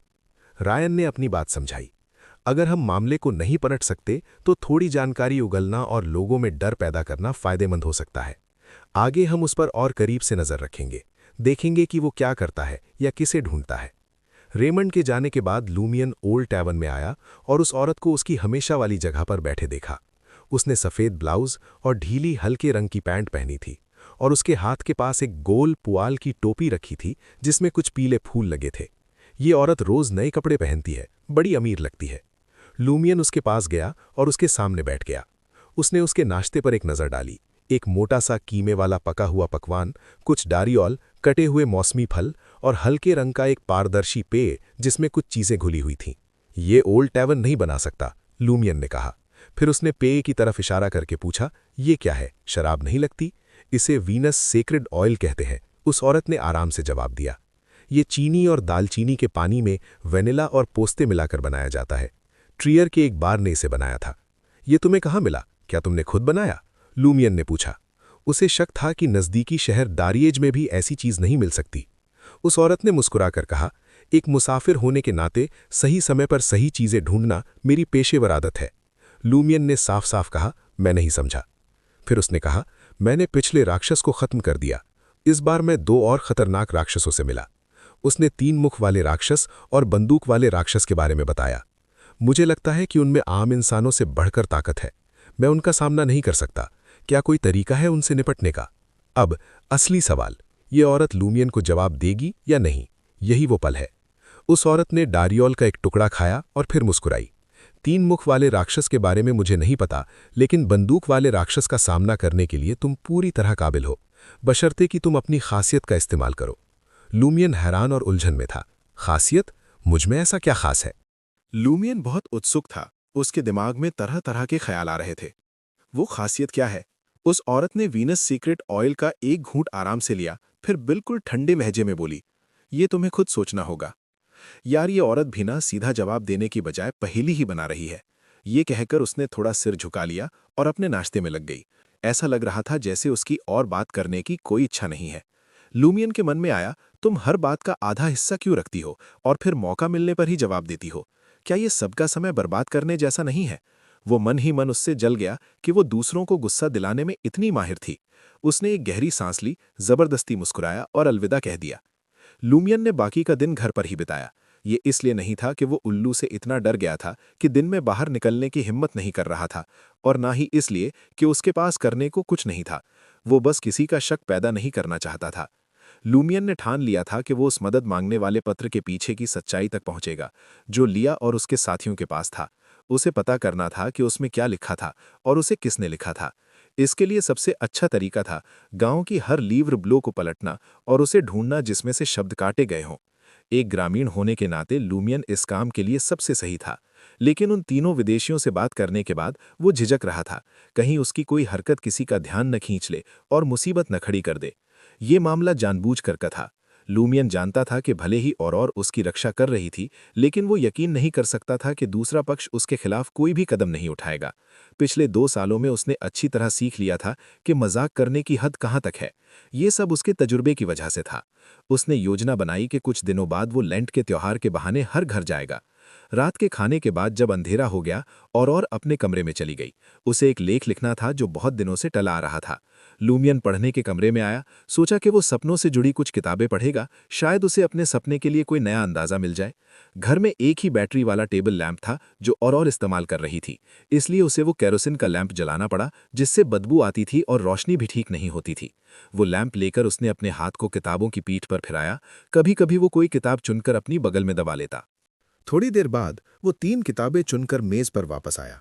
जैसे ही उसने किताबें रखीं, उसकी नजर घर में रखी लीव्र ब्लू पर पड़ी। वो हमेशा की तरह मेज के एक कोने में पड़ी थी। उसके स्लेटी नीले कवर पर थोड़ी धूल जमी हुई थी। इस लीव्र ब्लू को देखते ही उसे वो किताब याद आ गई जो उसने सपने वाले खंडहर से निकाली थी, और वो किताब जिसे काट काट कर मदद मांगने वाला पत्र बनाया गया था। उसने अपने सामने रखी लीव्र ब्लू उठाई और उसके पन्ने पलटने लगा, ये देखने के लिए कि कौन से शब्द काटने के लिए ठीक रहेंगे। कुछ पन्ने पलटने के बाद लूमियन की नजर वहीं जम गई। मौजूदा कैलेंडर वाले पन्ने में एक साफ छेद था। एक शब्द कटा हुआ था। ये नहीं हो सकता, लूमियन ने हैरानी से कहा। उसने जल्दी जल्दी पूरी किताब पलटी। 10 से ज्यादा शब्द कटे हुए थे। यार, ये तो वही लीव्र ब्लू है जिसे रायन और दूसरे ढूंढ रहे थे, और ये लूमियन के घर में पड़ी है। क्या मामला है? ये नहीं हो सकता, लूमियन ने फिर कहा, बिल्कुल पहले जैसी हैरानी के साथ। जिस लीव्र ब्लू को रायन, लिया, वैलेंटाइन ढूंढ रहे थे, वो निकली घरवाली। न केवल उन्होंने इसकी उम्मीद नहीं की थी, बल्कि लूमियन ने भी इस बारे में कभी सोचा ही नहीं था। उसके दिमाग में तो ये बात आई ही नहीं। बहुत सारी उलझी हुई भावनाओं के बीच लूमियन ने माथा सिकोड़ लिया। क्या औरोर ने ही मदद मांगी थी? उसने अफसरों से मदद क्यों मांगी? उसने मुझे क्यों नहीं बताया? लिया और दूसरों के रहन सहन से, कि वे गांव आते ही पादरे से मिले और बातें करने लगे, लूमियन ने अंदाजा लगाया कि ये लोग अफसर थे। या तो सरकारी थे, या डारिएज के इटर्नल ब्लेजिंग सन चर्च से थे, या God of steam and machinery church से थे। लूमियन झिझक रहा था। उसके चेहरे के भाव बदल रहे थे। आखिरकार उसने फैसला कर लिया। वो लिव्र ब्लू लेकर पढ़ने वाले कमरे से बाहर निकला और औरौर के कमरे की तरफ चल दिया। उसने ठान लिया था कि वो सीधे औरौर से पूछेगा। उसने औरौर पर भरोसा करने का फैसला किया था। खटखटखट, लूमियन ने दरवाजा खटखटाया। अंदर आओ, औरौर की आवाज आई। लूमियन ने हैंडल घुमाया और दरवाजा खोलकर अंदर चला गया। टेबल लैंप की तेज रोशनी में औरौर ने 2 टुकड़ों वाला सूती पजामा पहन रखा था। उसने अपने सुनहरे बालों को किसी कपड़े से बांध रखा था और लिखाई में तल्लीन थी। क्या तुमने ये काटा है? लूमियन ने बिना कुछ और कहे सीधा पूछ लिया। हाँ? औरौर उलझन में पीछे मुड़ी। उसकी आंखें खाली थीं, जैसे वो अभी भी अपनी लिखाई में ही खोई हुई थी। लूमियन ने वो लिव्र ब्लू उसके हाथ में थमा दी। जिस पन्ने पर छेद था वहां खुली हुई थी।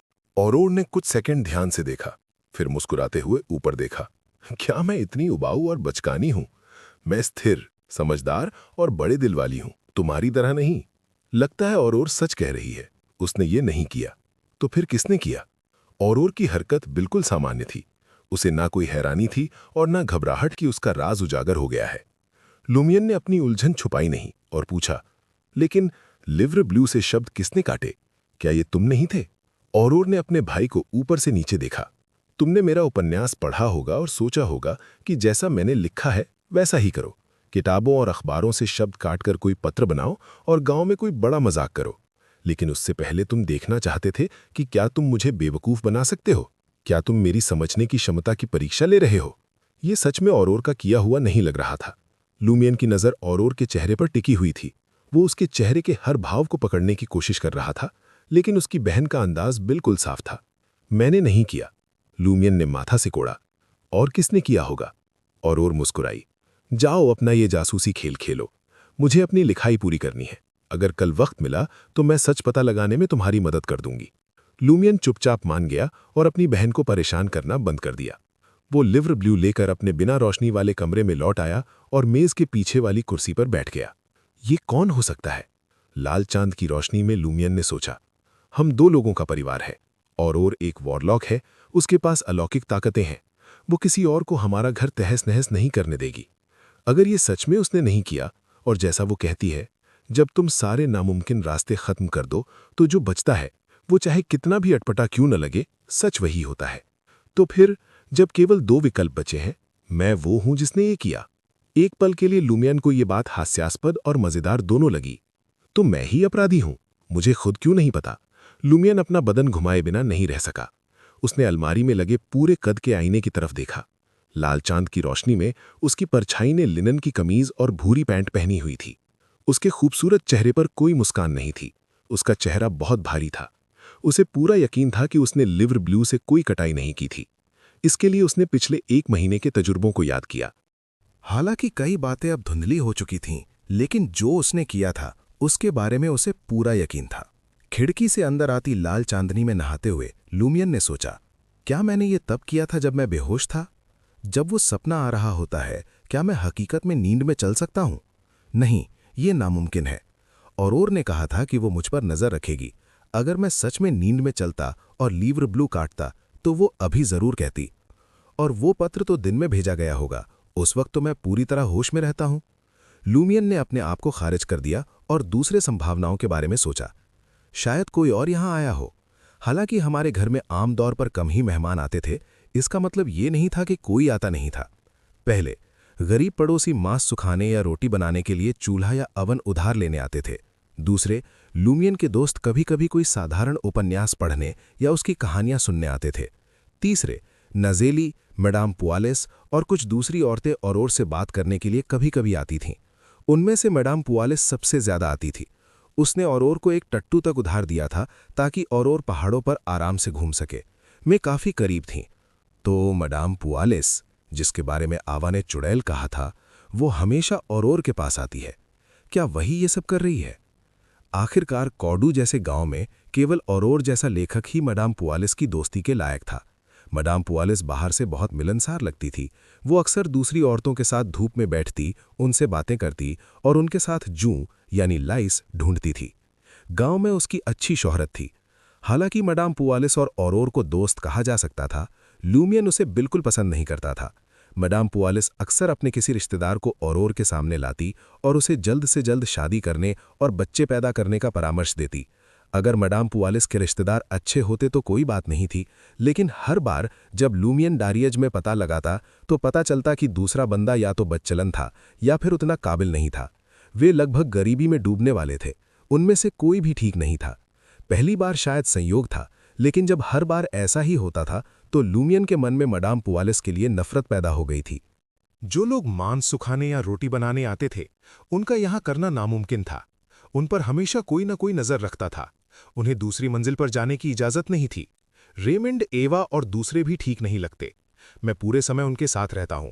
मैडम पुआलिस, नजेली और दूसरी औरतों का कुछ अंदाजा लगाया जा सकता है। जब भी वे आती थी और उन्हें पढ़ने के कमरे में रखती थी, वो खुद कुछ नाश्ता तैयार करने चली जाती थी। अगर मैडम पुआलिस सच में एक चुड़ैल है तो ये समझ में आता है कि वो अफसरों से अपनी पहचान क्यों छुपाना चाहती है। और वो बहुत सावधान है। उसने किसी और की लिवर ब्लू का इस्तेमाल किया ताकि उसका पता न चल सके। क्या उसने पादरे के साथ अपने संबंधों के दौरान कुछ खोज लिया था? क्या उसे अपनी सुरक्षा के लिए ऐसा करना पड़ा? अब लुमियन के दिमाग में तस्वीर साफ होती जा रही थी। मैडम पुआलिस ही इसकी असली शक है। जितना वो सोचता उतना उत्साहित होता जा रहा था। उसे लगा जैसे वो किसी संदिग्ध पर पहुंचने ही वाला था। वो खड़ा हुआ, कुछ कलम चला और फिर अचानक नीचे की तरफ चल दिया। वो मैडम पुआलिस से सवाल नहीं करना चाहता था, ना ही वो अभी उसकी हरकतों की जासूसी करने वाला था। इसके बजाय वो रेमंड या गियोम जूनियर के पास जाने वाला था और उनकी लिवर ब्लू को अपनी लिवर ब्लू से मिलाने वाला था, ये देखने के लिए कि कौन से शब्द काटे गए थे और उनसे कैसा वाक्य बनता है। इस तरह लुमियन मदद मांगने वाले पत्र की असली लिखावट तैयार कर सकता था। वो सीढ़ियों से नीचे उतरा, रसोई से होता हुआ और सामने का दरवाजा खोल दिया। बाहर की लाल अंधेरी रात अंदर आई और उसे तुरंत शांत कर दिया। ग्रांड सर ने कहा था कि उल्लू के मामले को समझने से पहले मुझे रात ढलने के बाद बाहर नहीं निकलना चाहिए, लुमियन ने सोचा। वो 2 कदम पीछे हटा और दरवाजा बंद कर दिया। वैसे भी लिवर ब्लू उधार लेने की कोई जल्दी नहीं थी, कल करना ज्यादा सही रहेगा। थोड़ा शरीर फैलाने के बाद लुमियन सीढ़ियों की तरफ बढ़ा। छन छन छन छन छन, दरवाजे की घंटी बजी। आवाज पूरे घर में गूंज गई। कौन है? लुमियन ने उलझन में पीछे मुड़कर पूछा, दरवाजे की तरफ बढ़ता हुआ। बाहर से एक हल्की सी मीठी औरतों वाली आवाज आई। मैं हूं, पुआलिस ने रॉकफोर्ट। ओहो, ये तो बिल्कुल सही वक्त पर आ गई। अब देखते हैं लुमियन क्या करता है। Madam police. लुमियन हैरान रह गया जब उसने मैडम पुलिस को अपने दरवाजे के बाहर खड़ा देखा। उसे ऐसा लगा जैसे कोई उसे चुप कराने आया हो, लेकिन जब उसे याद आया कि उसकी बहन ऊपर है और उसके पास अलौकिक ताकतें हैं तो वो थोड़ा शांत हो गया। धीरे से सांस छोड़ते हुए लुमियन दरवाजे के पास गया और उसे खोल दिया। दरवाजे के बाहर 2 औरतें खड़ी थीं। सामने वाली ने पूरा काला और बहुत अच्छा कॉर्सेट ड्रेस पहन रखा था। उसके कंधों पर उसी रंग का शॉल था, हाथों में फिशनेट दस्ताने थे और सिर पर थोड़ा तिरछा लेडीज राउंड हैट था। वो पूरी तरह काले रंग में थी, बस उसके सीने पर सोने जड़ित हीरों का एक हार लटक रहा था। यार, मैडम पुलिस को देखकर लगता है कि वो बहुत अमीर है। पूरे कपड़े सोने हीरे जड़ित। कोडू जैसे छोटे गांव में ये बहुत बड़ी बात है। उसकी भौवें थोड़ी पतली थी। उसकी चमकती मुस्कुराती भूरी आंखें बहुत सुंदर लग रही थीं। उसके लंबे भूरे बाल ऊपर की तरफ बंधे हुए थे। उसके चेहरे के हिस्से एक एक करके बहुत खास नहीं थे, लेकिन जब सब एक साथ देखते थे तो एक साफ और सुंदर चेहरा बनता था। उसके सलीके और खूबसूरत अंदाज ने लुमियन के दरवाजे पर उस रात को, जो थोड़ी लाल रंगी हुई थी, और भी तरोताज़ा बना दिया था। उससे एक हल्की सी खुशबू भी आ रही थी। मैडम पुलिस कॉर्डू गांव के प्रशासक और इलाके के जज बेओस्ट की पत्नी थी। लुमियन के दिल में उसके लिए कई सारे शब्द थे। पादरी की रखैल, शक वाली चुड़ैल, मदद मांगने वाली संदिग्ध और गिरजाघर में नंगा बदन। लेकिन ये सब जोर से कहना ठीक नहीं था, वरना मैडम पुलिस का चेहरा वहीं बिगड़ जाता, और अगर वो उसे गुस्सा दिलाने में कामयाब हो जाता तो मुसीबत आ सकती थी। मैडम पुलिस, क्या बात है? लुमियन ने जानबूझकर बाहर आसमान की तरफ देखा, ये संकेत देने के लिए कि इस वक्त मैडम पुलिस का आना ठीक नहीं था। मैडम पुलिस के होंठ थोड़े नम थे। उसने धीरे से कहा, मैं तुम्हारी बहन और से कुछ बात करने आई हूं। उसे सिर्फ देखने से ऐसा नहीं लगता था कि वो 30 साल की औरत है जिसके 2 बच्चे हैं। वो कम से कम 20 के आखिर में थी। लुमियन ने एक पल सोचा और रास्ता बना दिया। और ऊपर है, अपने अखबार के कॉलम के लिए लिख रही है। उसने अंदर आती मैडम पुलिस को बताया। पुलिस ने सिर हिलाया और अपने पास खड़ी लेडीज मेड से कहा, क्या थी? नीचे मेरा इंतजार कर। जी मैडम। काले सफेद लेडीज मेड के कपड़े पहने कैथी कुछ कदम गर्म चूल्हे की तरफ बढ़कर खड़ी हो गई।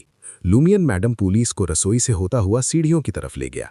मैडम पुलिस एक कोने पर रुक गई। क्या हुआ? लुमियन पीछे मुड़ा और उलझन का नाटक किया। मैडम पुआलिस ने मुस्कुराते हुए पूछा, क्या तुमने जानबूझकर उन तीनों विदेशियों को गिरजाघर में पहुंचाया था? तो आखिरकार ये सवाल पूछने आई हैं। ल्यूमियन के लिए ये पल बहुत नाजुक है, सही जवाब देना होगा। वो आखिरकार मुझसे सवाल पूछने आई। ल्यूमियन घबराया नहीं, बल्कि और शांत हो गया। ल्यूमियन के पिछले तजुर्बे ने उसे सिखाया था कि ऐसे वक्त में दूसरे के सवाल का सीधा जवाब नहीं देना चाहिए, ना ही अपना बचाव करना चाहिए। सबसे अच्छा तरीका था दूसरे पर कोई गलती का इल्जाम लगाना। बेशक ये हालात पर निर्भर करता था। भाग जाना भी एक तरीका था। ल्यूमियन ने मैडम पुआलिस की तरफ देखते हुए बहुत गुस्से वाला चेहरा बनाया और बोला, तुम लोग असल में भगवान के गिरजाघर में बदकारी कर रहे थे। फिर उसने अपनी बाहें फैला दी, जैसे सूरज को गले लगा रहा हो। मेरे भगवान, मेरे पिता, इस गुनहगार औरत और मर्द की गलती माफ कर दो।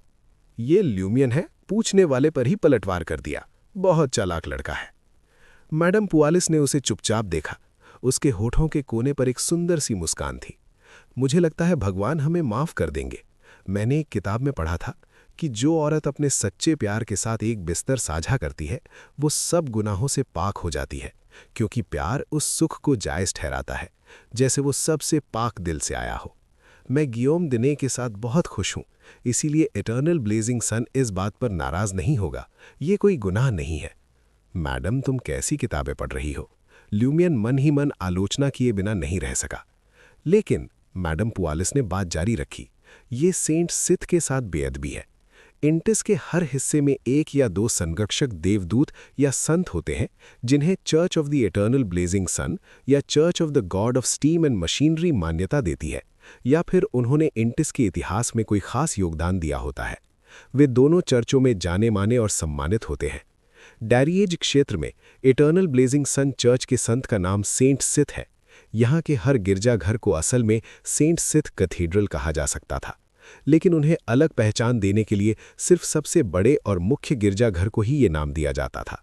तो मैडम पुआलिस और पादरे का गिरजाघर में बदकारी करना ये ऐसा था जैसे सेंट सिथ का नौकर चुपके से किसी को घर ले आए और अपने मालिक के कमरे में वो सब करे। ये संत के साथ बहुत बड़ी बेअदबी थी। ये सही है। ल्यूमियन ने गंभीरता से सिर हिलाया। क्या पादरे को शर्म नहीं आती? मैडम पुआलिस जोर से हंस पड़ी। हंसने के बाद उसने ल्यूमियन से कहा, उस समय मैंने भी उसे समझाने की कोशिश की।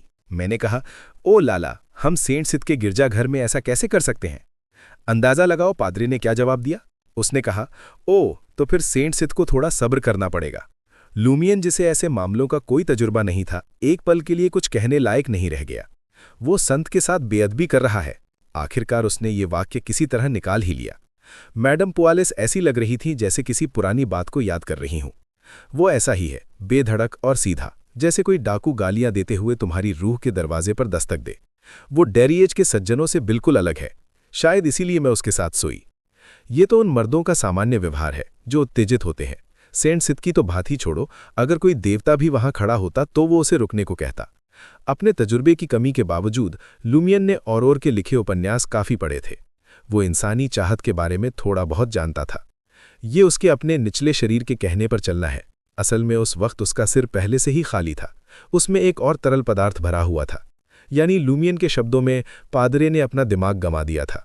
बहुत सटीक बात कही है। मैडम पुआलिस मुस्कुराई। मैं जानती हूं कि यही वजह है, लेकिन उस माहौल में वो बहुत सुहावना लगता था। तुम सच में एक अनुभवहीन जवान लड़के हो।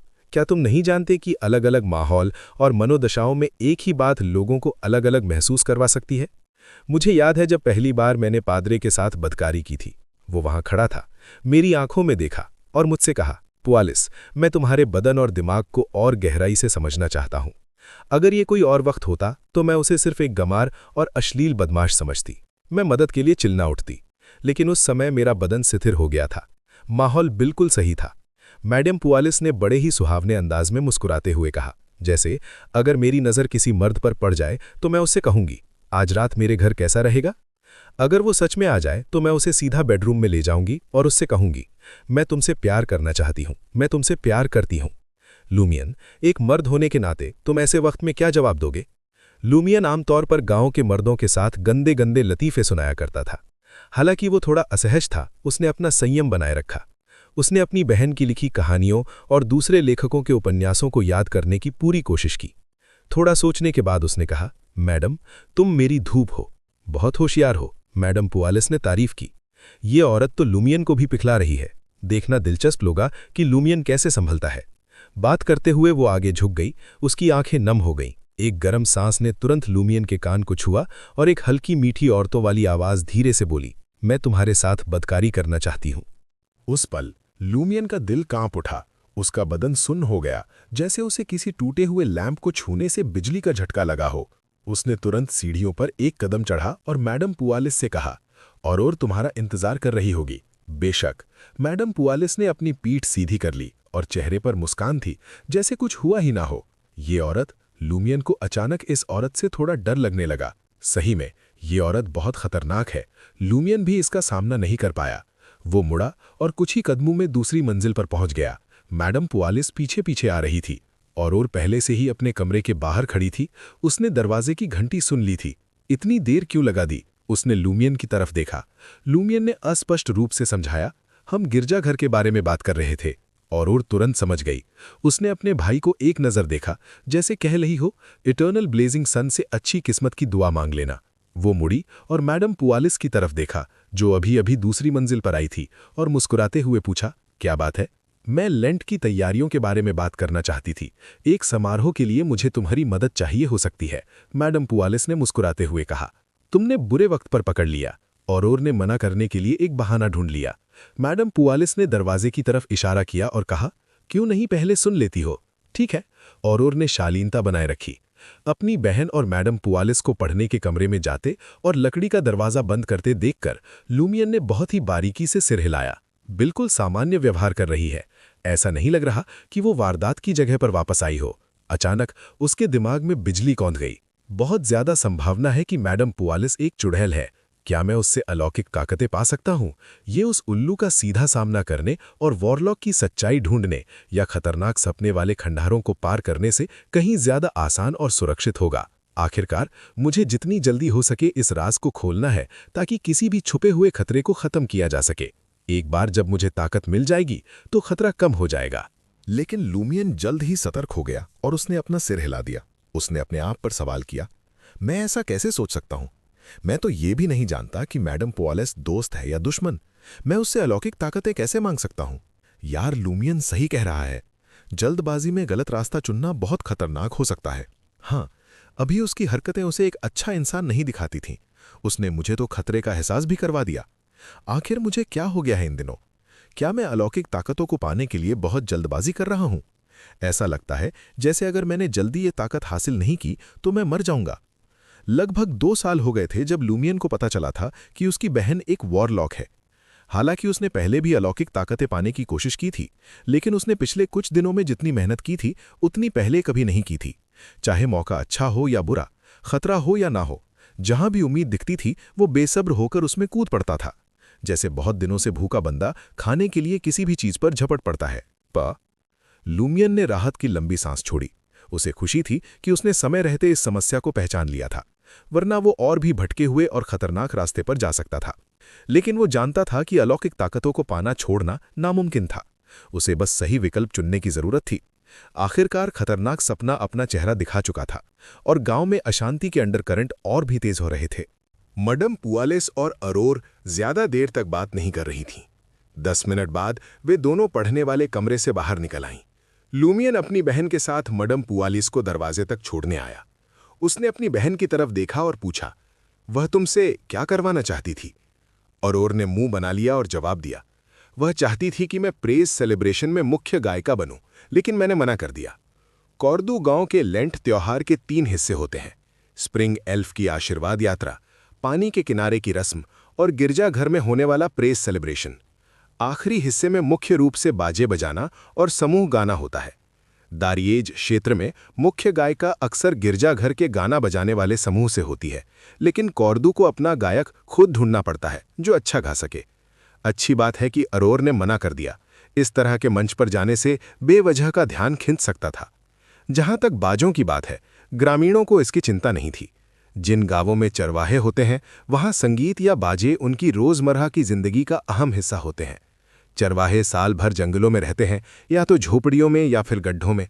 अपने साथियों और भेड़ों के अलावा जिस चीज से उनका सबसे ज्यादा वास्ता पड़ता है वो है उनकी बांसुरी। भेड़ चराने, ताश खेलने और बातें करने के अलावा लगभग हर चरवाहा बांसुरी बजाता है, खुद को दिलासा देने के लिए। यही वजह है कि एक मुश्किल और गरीब हालात में फंसे चरवाहे को उसके पास तो बांसुरी भी नहीं है, जैसे वाक्य से बयान किया जाता है। इतने सारे चरवाहों के आसपास रहने से कोर्दू के दूसरे ग्रामीण भी उनसे प्रभावित हुए थे। जब वे चौक में इकट्ठा होकर बातें करते थे तो हमेशा कोई न कोई बाजा बजाता था, जिससे मीठी धुनें गूंजती रहती थीं। लूमियन को खुशी हुई कि उसकी बहन अटल रही। ठीक है, उसने संतोष से कहा, त्योहारों में शामिल होना ठीक था। अगर कोई मंच पर जाना चाहे तो ये समय की बर्बादी थी और बेवजह का ध्यान अपनी तरफ खींच सकती थी। अपनी आंखों की रोशनी बचाने के लिए लूमियन ने थोड़ी देर पढ़ाई की, फिर वह अपना चेहरा हाथ धोकर जल्दी सोने का फैसला किया। वह सोच रहा था कि कैसे वह सपने में अपनी खासियत का सुरक्षित तरीके से परीक्षण कर सकता है। वो औरत जितनी बार सलाह देती थी उतनी बार वह सही निकलती थी। इससे लूमियन अनजाने में उस पर पूरा भरोसा करने लगा था। आधी रात के अंधेरे में लूमियन फिर से सपने में आया और वहां जाग उठा। उसने अपनी जेबों को चेक किया और पुष्टि कर ली कि 217 वेल्डोर और 25 कॉपेट अभी भी वहां थे। राहत की सांस छोड़ते हुए लूमियन ने अपनी कुल्हाड़ी और स्टील का कांटा उठाया और नीचे चूल्हे की तरफ चल दिया। आग पहले ही बुझ चुकी थी। जब मैं सपना नहीं देख रहा होता तो घड़ी चलती रहती है। लूमियन ने माथा सिकोड़ा। यानी ये सपना कोई साधारण सपना नहीं है। यहाँ समय रुकता नहीं है। ये बहुत अहम बात है। इतने असली सपने में उसमें खास क्या हो सकता था? घड़ी चलती रहती है। ये दारियत क्षेत्र में एक आम कहावत थी, जिसका मतलब था कि समय किसी का इंतजार नहीं करता और कभी रुकता नहीं। लूमियन ने अपने औजार उस कमरे में रख दिए जिसे वो सबसे सुरक्षित मानता था। फिर कपड़े उतार दिए।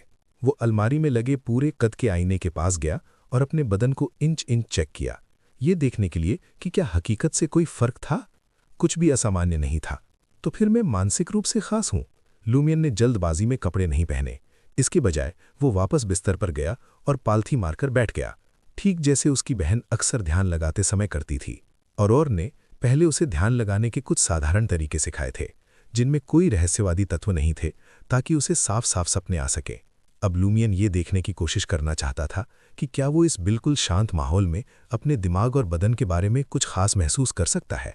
पहला कदम था अपनी सांसों को नियंत्रित करना। लूमियन ने अपनी सांसें गहरी कर ली और उनकी रफ्तार धीमी कर दी।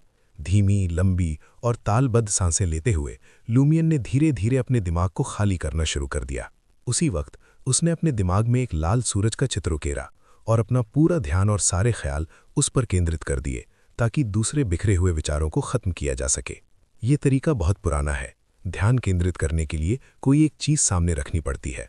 और ने उसे निर्देश दिया था कि ध्यान लगाते समय ऐसी चीजें चुने जो रोशनी का प्रतिनिधित्व करती हों, ताकि कोई गंदी या बुरी चीज उसे निशाना न बना सके। इटर्नल ब्लेजिंग सन पर विश्वास रखने वाले होने के नाते लूमियन की पहली सोच थी सूरज की कल्पना करना। धीरे धीरे उसका दिमाग शांत हो गया और उसकी नज़र में पूरी दुनिया में बस वही लाल सूरज बचा था। अचानक लूमियन ने कुछ सुना। वो आवाज़ बहुत दूर से आ रही थी, लेकिन उसके कानों में गूंज रही थी। आवाज़ साफ नहीं थी, लेकिन उसमें गड़गड़ाहट की झलक थी। उस बेहुदा सी गूंज में लूमियन का दिल तेजी से धड़कने लगा। ऐसा लग रहा था जैसे किसी ने उसके सिर में छीनी घुसा दी हो और कुछ बार घुमा दिया हो। एक तेज दर्द उठा और सूरज खून की तरह लाल हो गया, फिर तुरंत काला पड़ गया। उसका ध्यान टूट गया। ल्यूमियन की आंखें अचानक खुल गईं और वो हाँफने लगा। उसे लगा जैसे वो मरने वाला है। लगभग 20 सेकंड बाद वो इस मौत के करीब के तजुर्बे से उबर पाया। उसने अपने आप नीचे देखा और अपने सीने के बाईं तरफ कुछ अजीब देखा। कांटों जैसा दिखने वाला एक निशान, रात की तरह काला, उसके दिल से निकलकर उसके बदन के बाहर फैल रहा था, एक के बाद एक जंजीर की तरह जुड़ता जा रहा था। इन कांटों के ऊपर आंखों जैसे नमूने और कीड़ों जैसी टेढ़ी मेढ़ी लकीरें थीं, जो नीले काले रंग की थीं। ये बहुत अजीब और डरावना है। ल्यूमियन के दिल पर कांटों की जंजीर जैसा कुछ बन रहा है। उस पल गुदवाने जैसे ये निशान धीरे धीरे फीके पड़ रहे थे। ल्यूमियन पहले तो सहम गया, फिर उसके दिमाग में तरह तरह के ख्याल आने लगे। वो जल्दी से बिस्तर से उतरा और सीधा पूरे कद के आईने के पास गया, अपनी पीठ उसकी तरफ कर दी। फिर उसने अपनी पीठ पर बनी चीज को देखने के लिए अपना सिर बाईं तरफ जितना हो सके मोड़ दिया। वो मुश्किल से उस काली कांटों वाली जंजीर को देख पाया, जो उसकी पीठ से होती हुई उसके बदन के अंदर घुस रही थी। दूसरे शब्दों में, कांटों की ये जंजीर उसके दिल और उसके बदन को एक घेरे के रूप में बंद कर रही थी। ल्यूमियन ये विश्लेषण कर रहा था कि उसके बारे में खास क्या था जो हकीकत से अलग था, जब तक कि ये निशान पूरी तरह से फीका नहीं हो गया। काले और नीले काले निशान अलग अलग थे और नीले काला वाला परिचित लग रहा था। हाँ, ये उस बूढ़े आदमी के निशान से बहुत मिलता जुलता था जब वो भटक रहा था। और उसी समय से उसे सपने आने शुरू हो गए थे जिनमें बहुत सारा कोहरा होता था। ल्यूमियन ने उन निशानों को खास तो पाया, लेकिन बेमतलब, जिससे वो निराश हो गया। उन्हें प्रकट करने का तरीका बहुत दर्दनाक था, उसे मौत के कगार पर ले जाता था। जिस हालात में वो बेहोश होने को था, वहां उस बंदूक वाले राक्षस का सामना करना और उसके आगे खाना परोसने से क्या फर्क था? और अगर वो उसके पास दोबारा ताकत आने का इंतजार करता तो उसकी खासियत लगभग गायब हो चुकी होती। सपने में ठंड थी, जैसे पहाड़ों में बसंत की शुरुआत हो। ल्यूमियन को नंगा होना अच्छा नहीं लग रहा था, इसलिए उसने जल्दी से कपड़े पहन लिए। बस इतना सा काम करने से वो बहुत थक गया था और उसका सिर फिर से दर्द करने लगा। साफ था कि वो थोड़े से समय में उस ध्यान के असर से उभर नहीं सकता था। ऐसे हालात में ल्यूमियन ने उस रात खंडहरों की खोजबीन छोड़ने का फैसला किया। कोई और कोशिश नहीं करेगा, वो अच्छे से सोएगा और पूरी तरह आराम करेगा। आसमान अभी भी अंधेरा था जब ल्यूमियन जाग उठा। घर के अंदर के अंधेरे और पर्दों के पास की लालिमा को देखकर उसने ध्यान से याद किया कि सपने में क्या हुआ था। मैंने हकीकत में कई बार ध्यान लगाया है, लेकिन मुझे वो अजीब आवाज़ नहीं सुनाई दी, ना ही कोई दर्द हुआ। ये कोई ऐसी चीज़ है जो सिर्फ उस सपने में मौजूद है? ल्यूमियन उलझन में उठ बैठा और उसकी पुष्टि करने की योजना बनाई। उसने वही तरीका अपनाया और फिर से ध्यान लगाने की कोशिश की। लाल सूरज तुरंत उसके दिमाग में आ गया और उसके दिमाग की उलझन धीरे धीरे शांत हो गई। ये ल्यूमियन के लिए एक परिचित तजुर्बा था। कोई अजीब आवाज़ नहीं, कोई तेज दर्द नहीं, कोई मौत के करीब वाला तजुर्बा नहीं। थोड़ी देर बाद उसने अपना ध्यान खत्म किया, अपनी कमीज के बटन खोले और अपने दिल के नीचे देखा। वहां कोई निशान नहीं था। तो ये सिर्फ सपने की खासियत है, हकीकत पर कोई असर नहीं। सच में ये सपने की खासियत है, ये हकीकत को प्रभावित नहीं कर सकती। ल्यूमियन नहीं जानता था कि उसे खुश होना चाहिए या निराश। उसने अपना सिर उठाया और उन पर्दों की तरफ देखा जो खिड़कियों को रोक रहे थे। उसके ख्याल बिखर गए। वो सोच रहा था कि सपने में उस खासियत का कोई फायदा उठाया जा सकता है और कैसे। उसी पल उसने खिड़की के बाहर एक छोटी सी परछाई देखी। ल्यूमियन की आंखें फैल गईं, वो सहम गया। उसकी सहज प्रतिक्रिया थी कि वो अपनी बहन को आवाज़ लगाए, लेकिन फिर उसे याद आया कि वो घर पर था और औरोर ने कहा था कि वो उस पर नज़र रखेगी तो उसे ज़रूर महसूस किया होगा। धीरे धीरे और सावधानी से वो खिड़की के पास आया, अपनी बहन के इशारे का इंतजार कर रहा था कि वो रुकने को कहे, लेकिन औरोर नहीं आई। ल्यूमियन खिड़की के पास आया, पर्दा पकड़ा और सावधानी से एक छेद बनाकर झांका। खिड़की के बाहर शांत और अंधेरी रात थी। लाल चांद आसमान में बहुत दूर था। एक एल्म के पेड़ पर जो बहुत दूर नहीं था, एक उल्लू बैठा था। ये अपनी जाति के बाकी उल्लुओं से बड़ा था। उसकी आंखें बेजान या सुस्त नहीं थीं, बल्कि उसी की तरफ देख रही थीं। वो चुपचाप ल्यूमियन की खिड़की की तरफ मुंह किए खड़ा था। वो ल्यूमियन को ऐसी नज़र से देख रहा था जिसमें एक अलग ही तरह का घमंड था। फिर से वही उल्लू, ये ल्यूमियन को पागल किए दे रहा है। आता है, देखता है, चला जाता है। वो उल्लू, वो फिर से आ गया है। ल्यूमियन का दिल उसके गले तक आ गया था। पिछली बार की तरह उल्लू ने ल्यूमियन को लगभग 10 सेकंड तक देखा, फिर अपने पंख फैलाए और रात के अंधेरे में उड़ गया। ल्यूमियन के मुंह से कोई शब्द नहीं निकला। थोड़ी देर बाद उसने पर्दा खींच लिया और गाली देने लगा। क्या तुम्हारे दिमाग में कोई खराबी है? तुम हर बार आते हो, एक नज़र देखते हो और बिना कुछ कहे चले जाते हो। क्या तुम गूंगे हो या तुम्हारी समझने की शक्ति में कोई कमी है? इतने सालों बाद भी क्या तुमने इंसानों की भाषा नहीं सीखी? असल में ल्यूमियन के पास उल्लू की हरकतों के बारे में अपने अंदाजे थे। उसका मानना था कि उसकी बहन के होने की वजह से वो कुछ भी करने से डरता था। आखिरकार औरोर ने कहा था कि जब तक वो रात में इमारत से बाहर नहीं निकलेगा, वो उसकी सुरक्षा की गारंटी दे सकती है। अगर उसने बेवकूफ़ी में अभी अपना सिर खिड़की से बाहर निकाल दिया होता तो शायद उल्लू चुपचाप नहीं उड़ जाता। थोड़ी देर गालियां देने के बाद ल्यूमियन ने पर्दा बंद करने और थोड़ी और नींद लेने का फैसला किया। उसने लापरवाही से बाहर एक नज़र डाली और अचानक स्थिर हो गया। 10 मीटर से ज्यादा दूर एक छोटे से जंगल के किनारे पर एक परछाई धीरे धीरे आ रही थी। उसने मोटे कपड़े के गहरे रंग का ड्रेस पहन रखा था और उसके बाल पतले और फीके सफेद थे। नरोका? ल्यूमियन ने उस परछाई को पहचान लिया। ये नरोका थी जिससे उसने वॉरलॉक की कहानी के बारे में पूछा था। नरोका का चेहरा अंधेरे में घुला हुआ था और उसकी आंखें उस धुंधले लाल चांदनी के नीचे एक अजीब रोशनी दिखा रही थीं। उसकी हरकतें असामान्य रूप से सख्त थीं, जैसे कोई भटकती हुई आत्मा हो। लुमियन ने अनजाने में अपनी सांस रोक ली और थोड़ा पीछे हट गया। नरोका उस दिशा में नहीं आई। वो धीरे धीरे छोटे से जंगल में चली गई और गहरी रात में गायब हो गई। लुमियन थोड़ा परेशान था। वो ठीक नहीं लग रही थी। क्या कुछ हो गया? पिछले कुछ दिनों में गांव में असामान्यताएं बढ़ती जा रही थीं। यार, अब नरोका की जो वॉरलॉक की कहानी की गवाह थी, उसके साथ कुछ हो गया है। लगता है गांव में कुछ बहुत बड़ा होने वाला है। उसने थोड़ी देर बाहर देखा। रात फिर से सन्नाटे में लौट आई थी। सिर्फ हिलते हुए पत्ते ही हवा के होने का सबूत दे रहे थे। क्या देख रहे हो? और की आवाज़ अचानक उसके पीछे से आई। लुमियन ने मुड़कर देखा और अपनी बहन को देखकर खुश हुआ, जिसने 2 टुकड़ों वाला पाजामा पहन रखा था। क्या तुमने भी कुछ गड़बड़ देखी? नहीं, और ने जवाब दिया। उसके सुनहरे बाल थोड़े बिखरे हुए थे। अभी अभी नींद से उठी थी। फिर उसने गुस्से से कहा, मुझे कोई गड़बड़ नहीं दिख रही। मुझे बस इतना पता है कि एक बंदा आधी रात को जागा हुआ है और खिड़की के पास मंडरा रहा है। 1 घंटे में सुबह हो जाएगी, इसे आधी रात कैसे कह सकते हैं? लुमियन ने आदत से बुदबुदाया। फिर उसने पूछा, क्या तुम उल्लू की वजह से नहीं आई थी? क्या तुमने नरोका को बाहर नहीं देखा? नरोका? और ने एक दुर्लभ खाली चेहरा दिखाया। लुमियन ने सब कुछ बता दिया। जिस पल वो जागा और उसने खिड़की के बाहर एक काली परछाई देखी थी, उससे लेकर नरोका की अजीब हरकतों से जंगल में जाने तक। जहां तक उस खासियत की बात थी जो उसने सपने में ध्यान लगाते हुए खोजी थी, वो पहले उस रहस्यमयी औरत से सलाह लेने वाला था, फिर सोचेगा कि और को कैसे बताना है या थोड़ी देर छुपाना है, ताकि उसकी बहन उसे अलौकिक ताकतें पाने से न रोक सके। देखो, लुमियन को भी पता है कि और उसे रोकेगी, इसलिए वो सच छुपा रहा है। लेकिन क्या ये सही है? और ने अपनी सुंदर सुनहरी बौहें सिकोड़ लीं। नरोका के साथ कुछ हो चुका है। सुबह होते ही उसके बारे में पता करो। लुमियन ने अनजाने में पूछा, क्या हो सकता है? मुझे कैसे पता? मैंने उसे देखा नहीं, इसलिए मैं कोई सही अंदाजा नहीं लगा सकती। और ने मुंह बनाया। क्या तुम सोचते हो कि तुम जो चाहो देख सकते हो? अगर तुमने कुछ ऐसा देख लिया जो नहीं देखना चाहिए था, तो तुम्हें यह सोचना पड़ेगा कि मुझे किस कब्रिस्तान में दफनाना है। मैं बेवजह बाहर नहीं देखूंगी। मैं सिर्फ तुम्हारी हालत पर नजर रखूंगी। अगर कुछ गड़बड़ होगी तभी जागूंगी। लुमियन एक पल के लिए स्थिर हो गया और बिना चाहे आंखें झपका ली। ग्रांड स्योर मुझ पर नजर रखने के लिए इतना बड़ा जोखिम उठा रही है। और ने ईमानदारी से कहा, इसीलिए मैं तुमसे कह रही हूं, जो नहीं देखना चाहिए वो मत देखो, जो नहीं सुनना चाहिए वो मत सुनो। अलौकिक ताकतों को पाना बहुत खतरनाक है। समझ गया। ल्यूमियन ने गंभीरता से सिर हिलाया।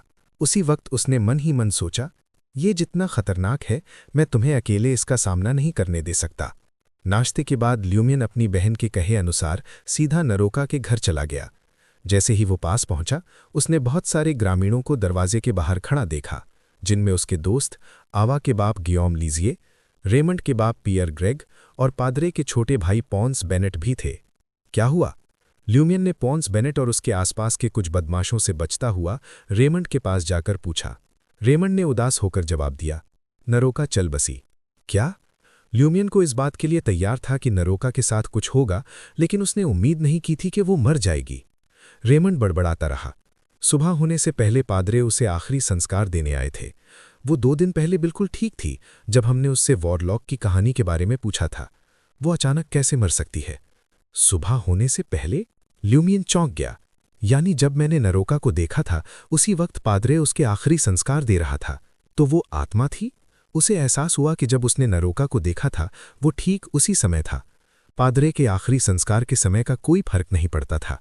ल्यूमियन के दिमाग में तरह तरह के ख्याल आ रहे थे। तो जो मैंने देखा था, वो असल में नरोका की आत्मा थी। ये उस उल्लू के उड़ने के बाद हुआ था। क्या वो सच में किसी इंसान की रूह ले सकता है? हाँ, नरोका उन गवाहों में से एक थी जिन्होंने उस समय वॉरलॉक की घटना को देखा था। अगर मैंने ग्रांड सर की नहीं मानी होती और रात ढलने के बाद बाहर निकल गया होता, तो शायद पादरे का आखिरी संस्कार मेरे लिए होता। हाँ, उसका मेरे लिए संस्कार शायद मुझ पर थूकने जैसा होता। रेमंड उससे बातें नहीं कर रहा था। वो उस 2 मंजिला इमारत के बाहर खड़ा था और चुपचाप नरोका का शोक मना रहा था। ल्यूमियन ने जैसे ही अपने ख्यालों पर काबू पाया, उसने लिया, रायन और वैलेंटाइन को आते देखा। क्या हुआ यहाँ? लिया ने पूछा, इससे पहले कि ल्यूमियन उन्हें नमस्ते कहता। उन्होंने सड़क पर बहुत सारे लोगों को इकट्ठा देखा था। ल्यूमियन ने आह भरी और कहा, मेरे गोभी, एक बुजुर्ग औरत का देहांत हो गया है। तो तुम सब बाहर क्यों खड़े हो? लिया ने बिना कोई शोक व्यक्त किए पूछा। उसे लूमियन की बात पूरी तरह यकीन नहीं हुआ था। उसने अभी भी वही कपड़े पहन रखे थे जो पहले पहने थे। लूमियन ने एक साफ अंदाजे में ऊपर से नीचे देखा, जिससे लिया थोड़ी बेचैन हो गई। क्या हुआ? रायन ने पूछा। लूमियन मुस्कुराया। तुम लोग बिल्कुल डेरिएज के नहीं लगते। हम बिगौर से हैं, रायन ने साफ साफ बताया। बिगौर इंटिस रिपब्लिक के रिस्टन प्रोविंस की राजधानी थी, जबकि डेरिएज रिस्टन प्रोविंस की दक्षिणी सीमा पर एक शहर था, जिसमें कोर्डू गांव भी शामिल था। तो ये लोग प्रांत की राजधानी से हैं, इनका दर्जा और भी ऊंचा है। लूमियन ने सिर हिलाया। तो फिर कोई बात नहीं कि तुम डेरिएज क्षेत्र के रीति रिवाज नहीं जानते। उसने पहले सोचा था कि ये तीनों विदेशी डेरिएज के अफसर थे, लेकिन पता चला कि वे प्रांतीय राजधानी बिगौर से थे। लूमियन ने चुपके से इनके बारे में अपना अंदाजा बदल दिया। लगता है इनका दर्जा मेरे सोचे से कहीं ज्यादा ऊंचा है। लिया ने दिलचस्पी से पूछा, कैसे रीति रिवाज? क्या तुम हमें बता सकते हो? लूमियन उनसे अच्छे संबंध बनाना चाहता था, इसलिए वो मुस्कुराया और बोला, तुम लोग मेरे गोभी हो, क्यों नहीं बता सकता। जैसा कि तुम जानते हो, हर किसी की अपनी कुंडली होती है, और डेरिएज क्षेत्र में हम ये भी मानते हैं कि हर परिवार की अपनी कुंडली होती है, जो ये निर्धारित करती है कि उन्हें कितनी कृपा मिलती है। परिवार के किसी सदस्य, खासकर मुखिया की मौत और दफनाने से ये कृपा छिन जाती है। कुंडली पर असर ना पड़े और कृपा बनी रहे, इसलिए हम मृतक को दफनाने से पहले परिवार के केंद्र में रखते हैं, जो रसोई घर होता है। फिर हम उसके बालों और नाखूनों का थोड़ा हिस्सा काट लेते हैं और उसे हमेशा के लिए घर में रख देते हैं, ताकि किसी मेहमान को पता ना चले। ऐसे समय में अगर कोई शोक मनाने वाला व्यक्ति घर के अंदर जाता है, तो इसका असर उस कुंडली पर पड़ता है और कृपा का कुछ हिस्सा छिन जाता है। इसलिए हम बाहर खड़े होकर शोक मनाते हैं, बस दरवाजे से अंदर झांक लेते हैं और फिर गिरजाघर के बगल वाले कब्रिस्तान में इंतजार करते हैं। अब समझ आया, रायन में समझदारी से सिर हिलाया। हर क्षेत्र के हर गिरजाघर में पवित्र अवशेष रखे होते हैं। ऋषि हमेशा वहां होता है जहां उसके शरीर का एक हिस्सा होता है। वो नारोका के घर की तरफ मुड़ा, अपनी टोपी उतारी, उसे अपनी छाती से लगाया और शोक मनाने लगा। लिया और वैलेंटाइन ने भी शोक व्यक्त किया। जब वे समाप्त हो गए, लूमियन ने उनसे कहा, मैं दरवाजे पर जाकर उसे देखूंगा, बाद में मिलते हैं मेरे गोभी। ठीक है, रायन ने धीरे से सिर हिलाकर कहा। लूमियन ने अपनी आवाज धीमी कर दी और आगे कहा, मैं तुम्हें वो लीव्र ब्लू ढूंढने में मदद करूंगा। यानी लूमियन अब पूरी तरह इनके साथ जुड़ गया है, वो इनकी मदद करने को तैयार है। लिया और दूसरों के जवाब देने से पहले वो एक तरफ हट गया और मुस्कुराया। तुम लोग रोज एक जैसे कपड़े क्यों पहनते हो? जब हम लंबे समय के लिए किसी परदेश में होते हैं तो हम दिखावे की ज्यादा परवाह नहीं कर सकते, रायन ने सीधे समझाया, जबकि लिया ने अनजाने में अपने घूंघट में लगी चांदी की घंटी को छुआ। वैलेंटाइन और दूसरों को अलविदा कहने के बाद लूमियन नरोका के दरवाजे तक चला गया। उसे थोड़ी देर कतार में लगना पड़ा, तब जाकर उसकी बारी आई। लूमियन दरवाजे के पास खड़ा हो गया और सामने रसोई घर की तरफ देखा। नरोका का शव अभी तक ताबूत में नहीं रखा गया था। वो कुछ बेंचों से बने एक साधारण बिस्तर पर चुपचाप पड़ा था। उसके नाखून काट दिए गए थे और उसके पतले सफ़ेद बाल पहले से कहीं ज्यादा साफ सुथरे थे। उसका चेहरा पीला था और उसकी झुर्रियों ने उसके चेहरे की लकीरों को और गहरा कर दिया था। लूमियन उसे ज्यादा देर तक देखने की हिम्मत नहीं जुटा पा रहा था। जब मैंने सुबह होने से पहले उसे देखा था, उसकी तुलना में अब उसका चेहरा और भी ज्यादा पीला है, लूमियन ने सोचा और दरवाजे से बाहर आने से पहले हल्का सा झुक गया। रायमंड के साथ कब्रिस्तान जाते हुए लूमियन ने अचानक अपना सिर पीटा। सैक्रे ब्लू, मैं औरोर को बताना भूल गया। किस बात का इंतजार कर रहे हो?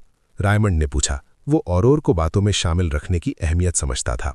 औरोर ज्यादातर समय बाहर रहना पसंद नहीं करती थी। अगर उसका भाई उसे नहीं बताता तो वो सच में बातों से दूर रहती। लूमियन ने एक मौका देखा और कहा, संयोग देखो, ये जगह तुम्हारे घर से ज्यादा दूर नहीं है। मुझे अपनी लिव्र ब्लू 2 दिन के लिए उधार दे दो। मेरी कुछ पन्ने चूहों ने कुतर दी हैं, मुझे उनकी नकल करनी है। ठीक है, रायमंड मान गया। वैसे भी दफनाने में अभी कुछ समय है। लूमियन घर लौटा, लिव्र ब्लू को छुपा दिया, फिर औरोर को नरोका की मौत के बारे में बताया। वो एक आह भरे बिना नहीं रह सकी। जैसी उम्मीद थी वैसा ही हुआ। मुझे नहीं पता कि ये उस उल्लू की वजह से हुआ या नहीं। मुझे भी ऐसा ही लगता है, लूमियन ने अपनी बहन के साथ सहमति जताई। औरोर ने चुपचाप मान लिया और कहा, तुम्हें रात ढलने के बाद घर से बाहर नहीं निकलना है। उन लोगों को भी चेतावनी देनी होगी जो तुम्हारे साथ वॉरलॉक की कहानी ढूंढ रहे थे। लूमियन ने पहले ही रायमंड को नरोका की मौत से डरा दिया था। उसने 2 दिन पहले ही वॉरलॉक की कहानी के बारे में पूछा था और उसे अभी के लिए रात ढलने के बाद बाहर ना निकलने का निर्देश दे दिया था। ठीक है, उसने जवाब दिया। नरोका एक अच्छी इंसान थी, मैं कपड़े बदलकर उसके दफन में शामिल होंगी। और सीढ़ियों की तरफ चलते हुए कहा, तुम मेरे साथ चलोगे या फिर जाने से पहले कुछ किताबें पढ़ोगे और एक टेस्ट सेट करोगे? ऐसे समय में मैं टेस्ट क्यों सेट कर रहा हूं? लूमियन अपनी बहन के सोचने के तरीके को बिल्कुल नहीं समझ पा रहा था। ये सोचते हुए कि उसे लिवर ब्लू की तुलना करनी है, उसने और से कहा, मैं जाने से पहले एक पेपर कर लूंगा। बहुत अच्छा। और काफी खुश थी। यार, इतनी बड़ी घटना के बाद भी और को लूमियन की पढ़ाई की चिंता है। बहुत मजेदार है। और के जाने के बाद लूमियन का चेहरा फिर से उतर गया। वो दूसरी मंजिल पर गया और पढ़ने के कमरे में दाखिल हुआ। उसने रेमंड से उधार ली हुई लिवर ब्लू निकाली और उसकी तुलना उस घर वाली लिवर ब्लू से करने लगा, जिसमें से कुछ शब्द कटे हुए थे। समय धीरे धीरे बीत रहा था। लूमियन एक एक करके उन शब्दों को मिलाने लगा और उन्हें एक कागज पर लिखने लगा। उसने 2 वाक्यों की लंबाई के हिसाब से उनमें फेरबदल किया और जल्द ही मदद मांगने वाले उस पत्र का संभावित मजमून उसके सामने आ गया। हमें जल्द से जल्द मदद चाहिए। हमारे आसपास के लोग और अजीब होते जा रहे हैं। तो पत्र में ये लिखा था, यानी किसी ने देखा था कि गांव में कुछ गड़बड़ है, लोग पहले जैसे नहीं रहे। और ये वही है जो लूमियन खुद भी महसूस कर रहा है।